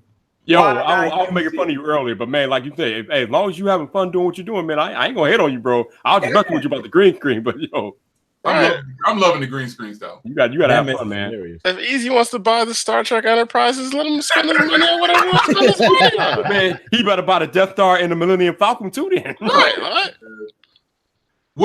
All right, you all. I gotta bow out. I appreciate you all having me on. I gotta bow out, man. I appreciate you, man. Take it easy, right? No doubt. When is enough going to be enough, though? You think consumers are consumers? Do people know who MKBHD and all these guys are? Do they even know who they are? It's a mixed bag. We were at something Tuesday night for our church, and this woman was asking us if we thought she should get the 10S Max, and we were having a conversation. She was like, "Yeah, I saw a video on YouTube, the unbox therapy." I was like, "Oh no! How do you know who unbox therapy is?" So. Yeah. I see people who have heard like, "Oh, you mean that young kid, the young black guy?" Yeah. I'm like, MKBHD. It always like, yeah, that's him. Some people do, and some people are like, "Who? Wait, they do tech stuff. Like you can watch videos on YouTube, like reviewing tech. Yeah. Like some people have no remote clue." Right, but it's weird, man. It's just a different perspective when you start making videos yourself, and you start to, I found, like I said. No more of that B-rolls and mess here, man. I'm making my videos simple, short, to the point, man, and we're gonna keep it moving. How long did it take you to get to that point, though, to where you decided I'm going to make it easy on myself? How long? I'm slowly getting there now. I just stopped doing the B-rolls maybe a few months ago because it's just like that's just not me. I forced it to do B-rolls. You know what I mean? Like. I'm not going outside to shoot anything because I don't feel like lugging everything outside. I don't want to do that. Too lazy to do that. And then I'm just like, I just don't care. I just want to just edit the A-roll with me just talking. It is so quick and easy, and I'm done. The only thing takes the longest is because I shoot in 4K. You know what I mean? That's basically it. It's a rendering time. That's it. But that don't even take long because when it's rendering, I do my thumbnails. Shout out to the iMac crew. Shout out to the iMac crew. With the iMac definitely. Gotta do the iMac. Shout out to my man, Tech Ninja, man. I was talking to Tech Ninja about B-roll. If you look on Twitter, me and him, we always having fun about it. And he said, I'm gonna keep it 100. I wish I had never started doing it because now I've set the expectation so high, people expect it pretty much. Yeah. He wants to do. I said, dude, switch it off.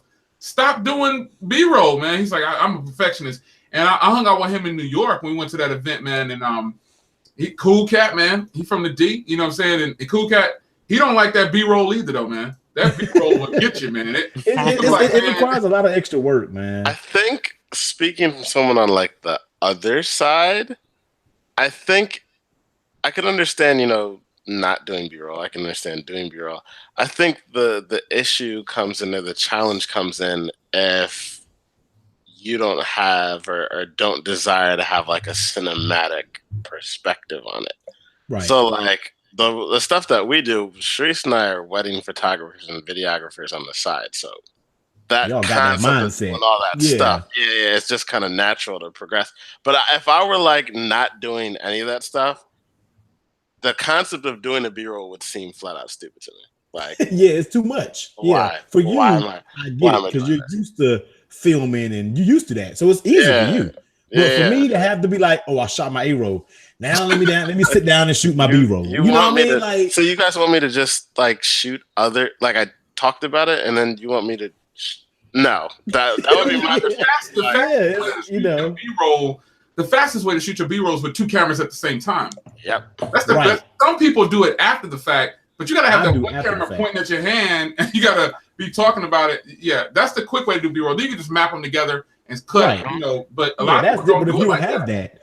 I got one camera, so therefore I got to shoot a separate B-roll. One time I literally shot my A-roll and sat down and was like, I forgot to shoot my B-roll, and then had to stand up and start. That was the day that I was like, I'm not doing this anymore, because I literally sat down on my computer like, right where I'm at right now doing this live stream. I sat down and was just like, I don't have any B-roll. I gotta cut all my lights back on. Now I gotta set up just to shoot.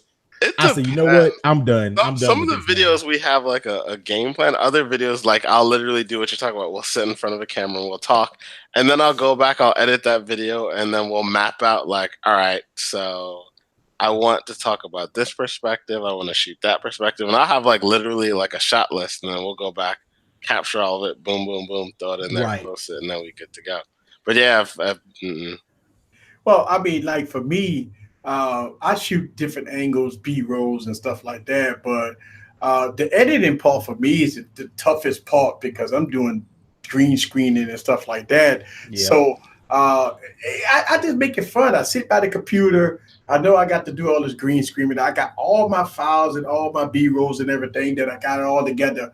The harder part for me is I try to make it integrate with each other. And look, I agree with like this being not with the B-rolls and stuff like that. And I don't use a lot of B-rolls, but I put a lot of, look, since I got so many videos, I go back and take some of my past videos and put it in my current videos.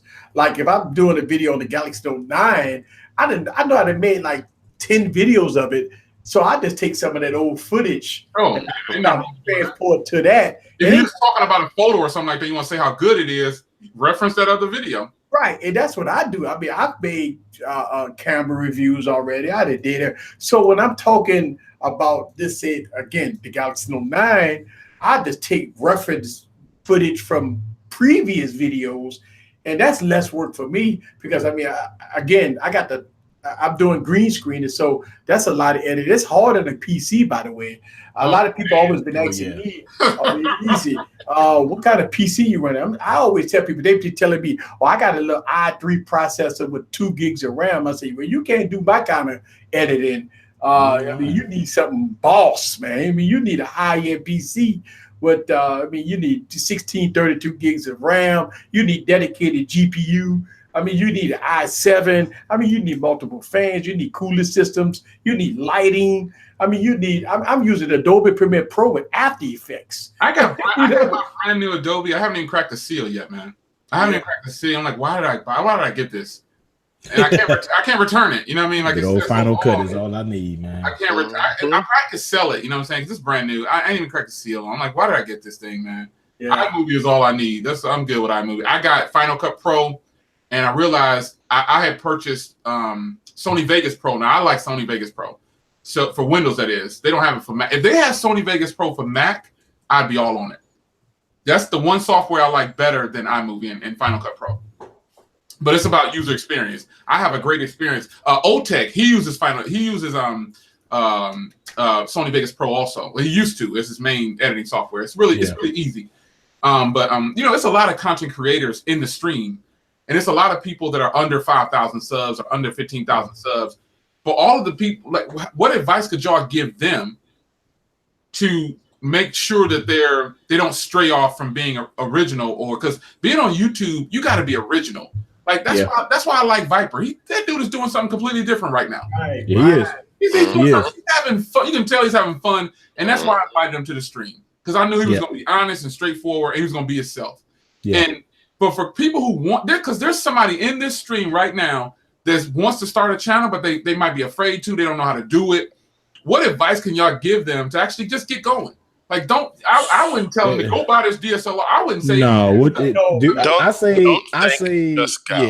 Don't think because you got somebody coming from me that's been wanting, who's always been in the tech my whole life, been wanting to start a channel ever since I was in like graduating high school, and never did it because I felt like nobody's gonna watch my stuff. Oh, well, I don't have the money to look. You don't need any of that. Don't get it twisted with us having these cameras, spending $1,500, which is a lot of money on a camera, and then like look, all my stuff exactly. So it's just like start with what you have. Still in the black on this side. Start with what you have. Your best camera is the one that's in your pocket, man. It's a quote that you hear all the time. Just start, be yourself, have fun. Don't get caught up in the numbers, because if you start getting caught up in the numbers, you're going to do videos for the numbers. Most of the YouTubers, most of the people that I talk to, you're right. Most of the people I talk to, the biggest frustration is about the numbers. And I'm like, wow, don't worry. And I used to fuss about it, but now I'm like, look, when you start doing your videos, you're gonna know what style you do that's gonna kick out the numbers. I can know a video right now. If I can do like, I know I'm not gonna get views in this video, but I'm gonna get views on this video. I know what video, but just do it because I don't care if it helps one person. Then that one person got something valuable out of it. You know what I mean? But I kind of found myself at one point when I got closer to 10K, starting to get caught up in the numbers. And I'm like, T, don't play this numbers game because then you're gonna make videos for the algorithm and you're not making it for you and you're not having fun. You know what I mean? So I had to shift gears. Like I found myself going down that hole and I was like, let me pull back. You know what I mean? So and I would tell any YouTuber that just starting out, I mean, usually the tech YouTuber, they already got a good phone already. Most time. And when I tell people I use LG phones to film my whole YouTube channel, they're like, nah, easy. And I'm like, I got a DSLR, but I don't use it. Right. And what I tell everybody is that, listen, just sit behind the camera. Well, I always tell people, do your homework about the product you're about to present.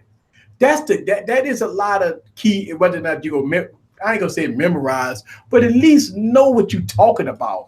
Either get your bullet points or maybe recite what you're trying to say, and you go get better with time. But think about that, at least when you get behind the camera, you know exactly the specs, the build quality. At least you're motivated on what you're saying. I see a lot of YouTubers that send me videos that like have 100 subscribers or even 10 subscribers. And when I watch their video, because they ask me to critique them, I tell them the same thing over and over. Go back and study your craft. Think about what you're talking about. Just don't be a so-called tech reviewer if you don't know what you're presenting. I mean, you got to know what you're presenting, whether or not it's going to be a phone or your thoughts about a phone or whatever, or tablet, or computer, whatever. At least know the basics. If you know the basics, you'll be fine. Yeah. And, you know, I mean, the quality of the camera based on lighting and stuff like that, that could be fixed with time.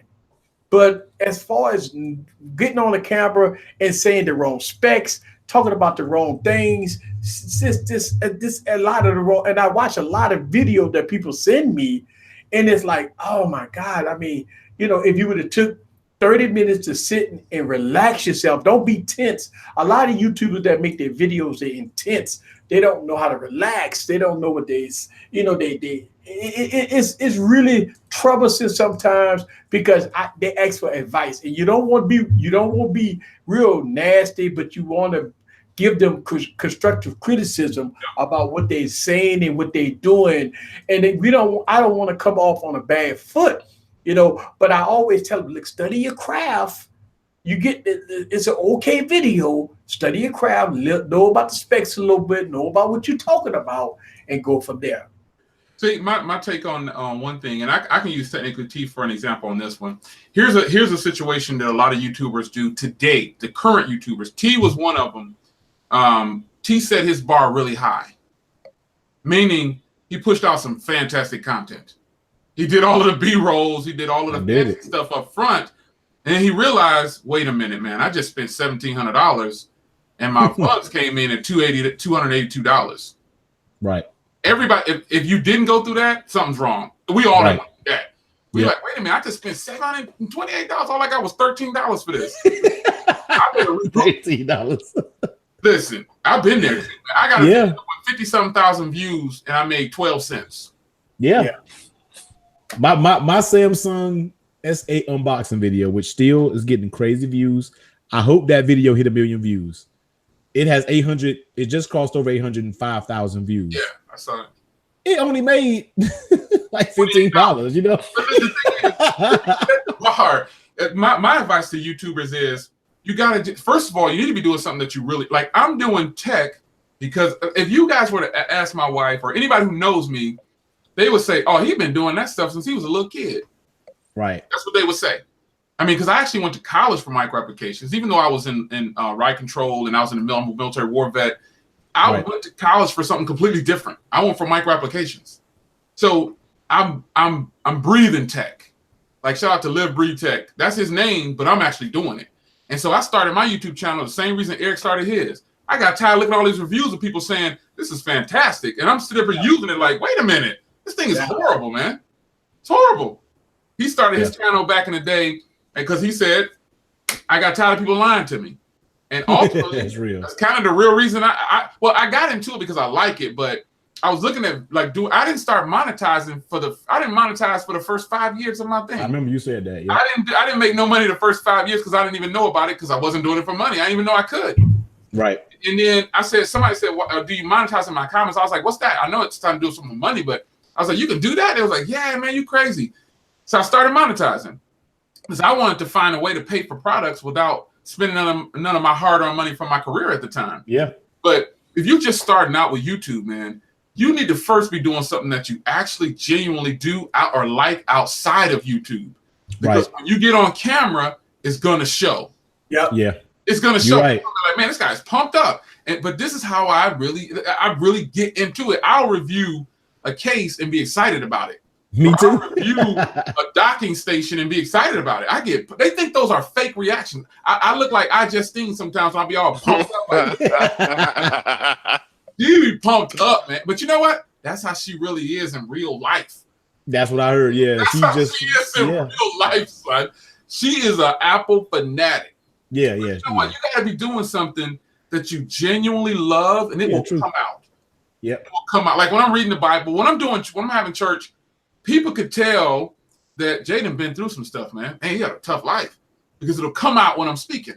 That's the best part about YouTube. You have to be yourself all the time. Because if you put on a show and somebody see you in person and they ask to talk to you and you brush them off, that's all it takes. Yeah. Take for that person to go back and I ain't gonna say no names, Eric. New York event was something else, man. I'll talk to y'all off camera. But YouTube event was something else, or the Note event was something else, man. I saw some real characters out there. Yeah. I just was like, you can't be serious right now. You faking it. You faking it on camera. You even like this in real life, son. Come on. It's you gotta be like, and I told this on a live stream before, because you know I got my car on my YouTube channel too. Yep. So I go to car events. A lot of people know me from I've been spotted like on Facebook and other areas, like, yo, you're so and so.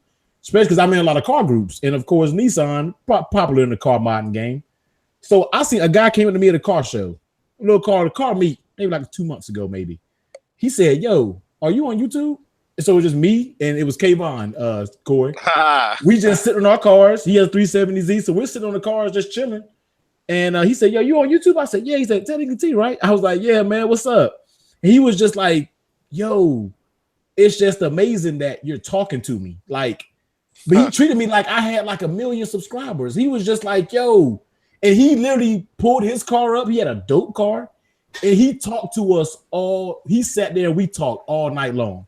He was like, "Yo, this is crazy," because I never would think somebody I watch on YouTube he's excited is normal. Like I said, man, this is me. You meet me in person. Right. This is me all day. He was like amazed by that. And I'm just like, you know what I mean? This is me, man. That YouTube is fun. I do it, man, but I love cars. This is me. And he was like, "Yo, I give you props. Like you real dude." You know what I mean? I can respect that. I think the real kicker here is Corey and the tech couple. What's your reset, man?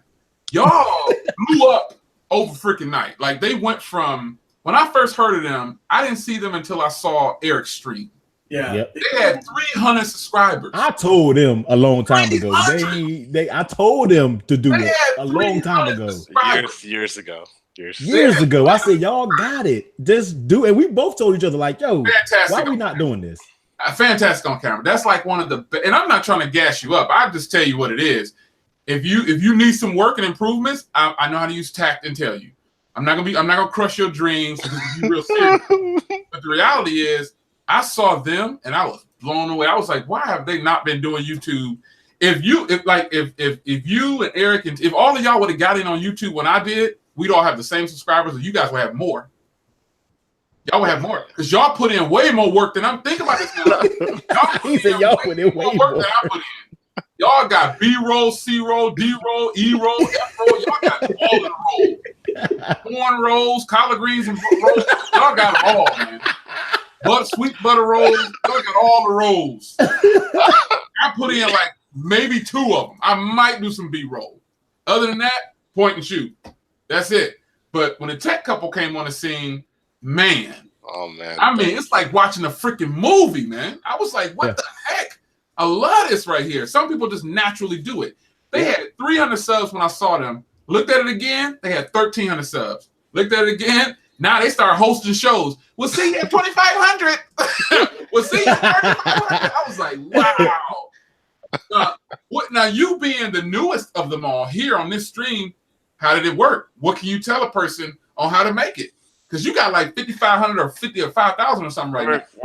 We're climbing. We're trying to get back into it. My work schedule changed and it wrecked everything we've been doing, like all across the board. But I would say for us, the point that everyone's been harping about being natural and being yourself, like I would continue to drive that home. Like I don't have to know who you are at all to spot that you're fake. Like I don't have to know your personal background, know you are in real life. I can just look and be like, this is an act. This is a show. And it doesn't seem genuine. And once I can't trust your personality to be genuine, everything you say falls apart. Like the whole thing comes crashing down. So I would say, one, to be yourself, to be honest, to be authentic, and not to worry about. I don't say not to worry about, because I think we sometimes get in the habit of saying, just go ahead and do it. Like you want to do something with quality, but don't feel like you need to buy a DSLR or anything like that. Start with what you got right now. And even if you look at someone just like MKBHD, if you look at his first video, oh man, if you look at his first video, it was not shot on a professional video camera. It wasn't even shot on like a home box camera. It was shot from a webcam. Bad webcam. And you know what, Corey, I piggyback off that. To this day, I shoot with LG phones, man. Right, like the whole thing. Like people are like, well, why you don't have a DSLR? I got one. I don't use it. Don't use it. You actually need one based on today's phones. You don't need no DSLR. Yeah, they shoot good 4K. I just like it for the lenses and like for the bokeh, the background. That's one thing I like since I've been doing it. Like I really like the separation in the background. I just like the way it looks. It's a look thing. And speaking of which, I have to give credit where credit's due. I'm a humble guy, and I don't like to take credit for stuff if I didn't figure it out. So with that being said, I have to give a special thank you, Corey and technically T, because if you notice my camera game, folks, I know you see my camera game. I know you see your boy Crispy right now. I know you see it. Sharp. Mm-hmm. Is it the Crispy game? That's thanks to Corey by way of technically T. Mm-hmm. So shout out to the super chat real quick. I see you, man. I appreciate it. But that's thanks to me humbling myself and not trying to figure out everything on my own and not being afraid to ask for help. You think about this now. I got like 80,000 subs, and I've been doing YouTube for like 12 years, but you still need help. And I was like, hey, man, could you please help me? I'd do it in a heartbeat, man. It don't matter who you are. Hey, can you help me out, man? I can't figure this out. I was bugging Corey when I got this Sony camera because cameras was completely new. Man, I didn't know what aperture was. I didn't know what exposure was. I didn't know anything. I had to learn. Learning cameras was such a curve. It was ridiculous, man. Now I feel like I can teach somebody about it now. You know what I mean? I'm still learning. I'm not a professional. I'm still learning. Yeah. You know what I mean? But I asked CJ, oh, this.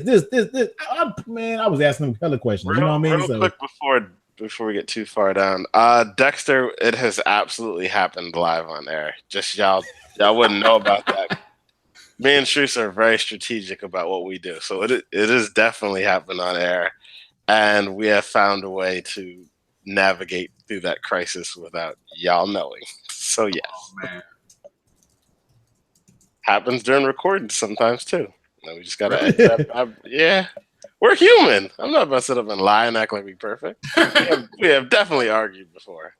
On Tuesday Night Takeover, it's definitely happened. That's hilarious. Hold up real quick. I'll be right back, guys. Hold up. Yeah, but it's real, man. YouTube's fun, man. I met some crazy people, amazing people, and I'm still looking forward to meeting half of the people in person. Well, you know me, not CJ. I know I've seen you in a minute. If you don't know, I take several vacations in a year, and I get up. If I'm in your city or your state, I'll be like, hey, I'm gonna be that way, man. So you're gonna link up for a little bit. Jay Will definitely called me. It was about 11:30, 12 o'clock at night. I said, who in the world? Jay Will was like, answer your phone. I'm like, what? I was like, yo, you know what I mean? So yeah, man. I mean, I think it's good to network like that for people that, because I believe there's a lot of people that want to do YouTube. I think they're just afraid to get started because they might be setting that bar in the wrong way. Like they looking at the wrong metrics in order to make it whatever make it is to that person. Like making it for me was just continuing to be on here this long. I mean, because I'm not gonna front, I'm one of the older YouTubers. You know, when I went to that event, I was like, I fell out of place. Like, man, this cat old enough to be my son. This is weird. And they kind of huddle up by themselves, and I just let it go. I'm like, all right, yeah, I understand. You know, it's fine. Well, me and Eric was over there. It was just us by ourselves, you know, at the one event, and we chatted with a lot of people after the fact. But I think YouTube is going to be good for a lot of up and coming people who really want to have fun first. And on this stream, there's different levels right on this stream. There's different levels. Yeah. All levels right now for the realm that we're in. There's different levels. It doesn't matter how many numbers you have. When I say it's different levels, is every arena that you could possibly step to is right here on this. You had Viper, you got Tech Couple, you got T, you got Eric, you got me. You know, so you got the different levels there, and all of us can help a person get their feet wet in some kind of way or another.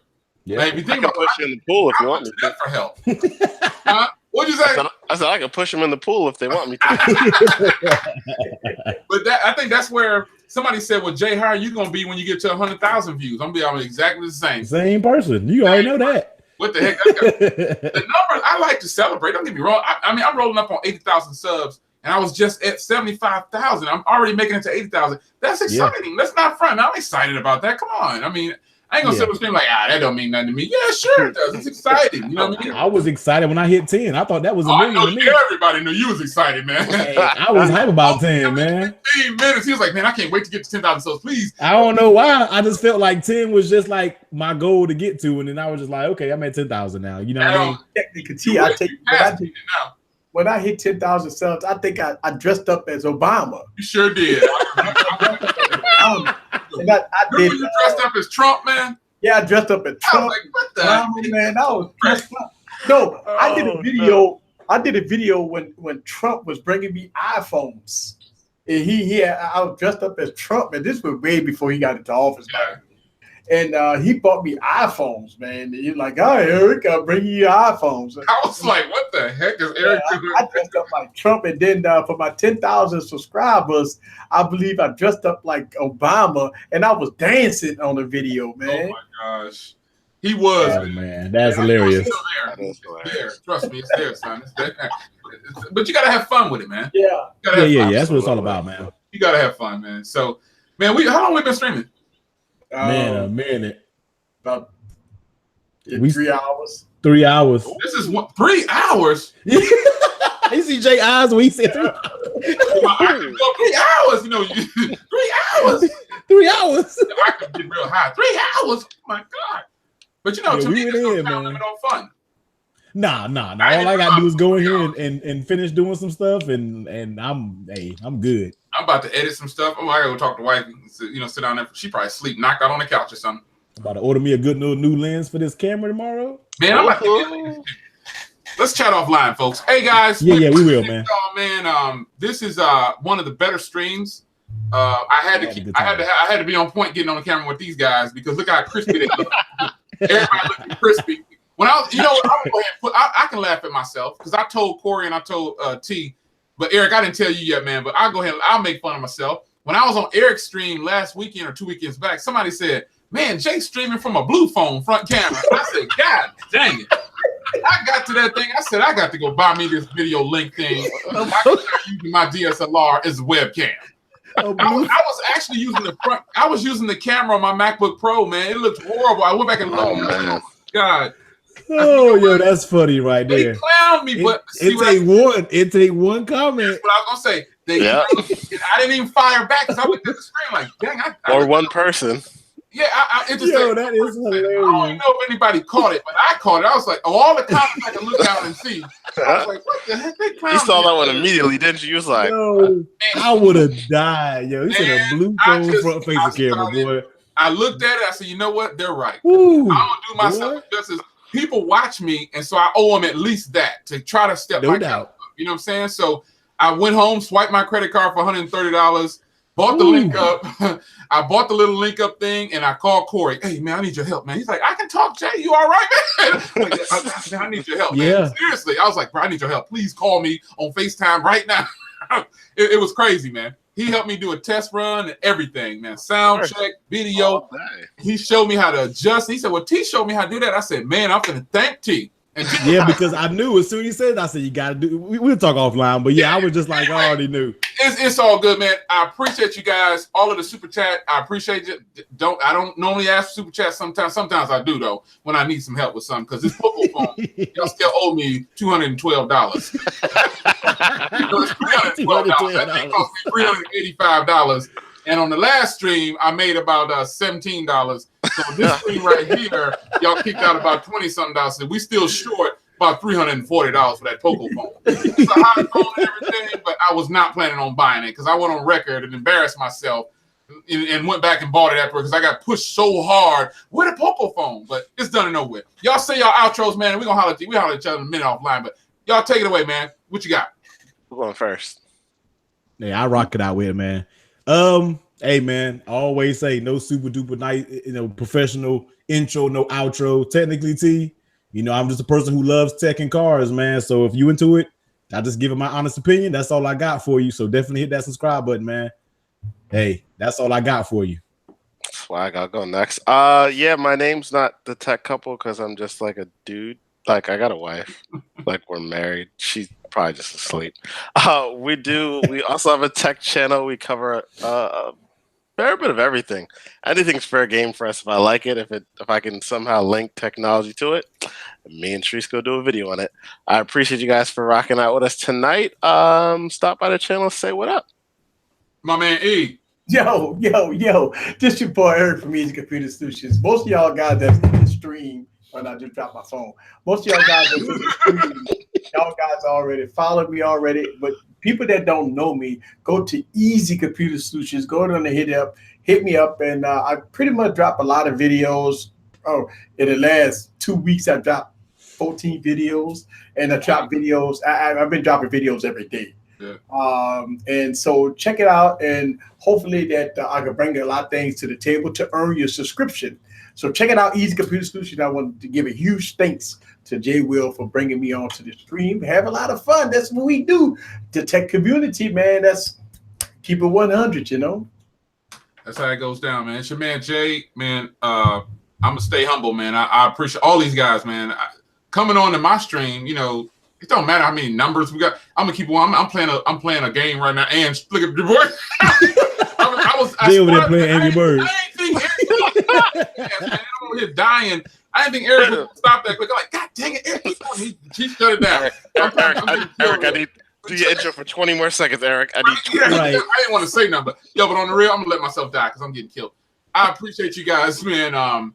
It's always fun to do a panel stream. When I like being on by myself, but I also like having other people's perspective because I don't know it all. And my point of view is just my point of view, but I also don't like to agree on everything. So that's why I like having a panel review because everybody has their own perspective on things, and it's always going to make it way more fun. So it's going to make it exciting. This is probably a record for me for streaming. I think it's because we started so early. We started at 8 o'clock Central Standard Time, and I normally start streaming like by myself. I'll be done in an hour. But these guys are awesome like that, man. Oh, shout out to Viper, man, for coming through. He stepped up. Viper gonna be on his way, man. Trust me. Watch that dude get ready to take off. Hashtag Team Apple. Shout out to Team Apple, Team Android, Team Samsung, all of the teams. Pixel Squad. I see y'all out there too, man. Shout out to my boy LaShawn who always come through. He holding down my Pixel Squad group for me. I got a Pixel Squad group, believe it or not, folks. I really do. LaShawn is running that for me right now. I appreciate it. LaShawn. Yeah, he stayed 100 pixel, but you guys are awesome, man. And don't forget to check me out on Wednesday Workflow Podcast. I stream in the afternoon on Spreaker, man. So check that out. And Friday Freestyle Podcast as well. All of these guys are doing something big, man. And I'm just want to hang around long enough if I can, man, and keep hanging with them. So we'll see y'all guys on the next podcast. Next time, we're going to be streaming on Corey's channel, so I'm passing the buck over to Corey. Let's do it. Let's make it happen. I'll bring Sharice. We'll make it happen. We're gonna be on Corey's channel next when we go all the way Team Apple, just straight Apple stream. We gonna Oh man, they'll eat that up. we gonna tear that. That's gonna be a fun prejudice. There's prejudice on our channel. I will remove people. It's not. That's prejudice. Oh, this is your man Jay, man. We're gonna get out of here. All of us are probably dropping a video tomorrow. I'm about to edit after we get done with all this because I got a video coming that y'all gonna love, man. This iPhone XS Max video. Y'all gonna love this one. I'm putting it up against one of the beast mode cameras. We're gonna see if the iPhone XS Max can hold up. So it's your man Jay. Check all of the channels and everything for these people right here, and we're gonna get out of here, man. Deuces. Later.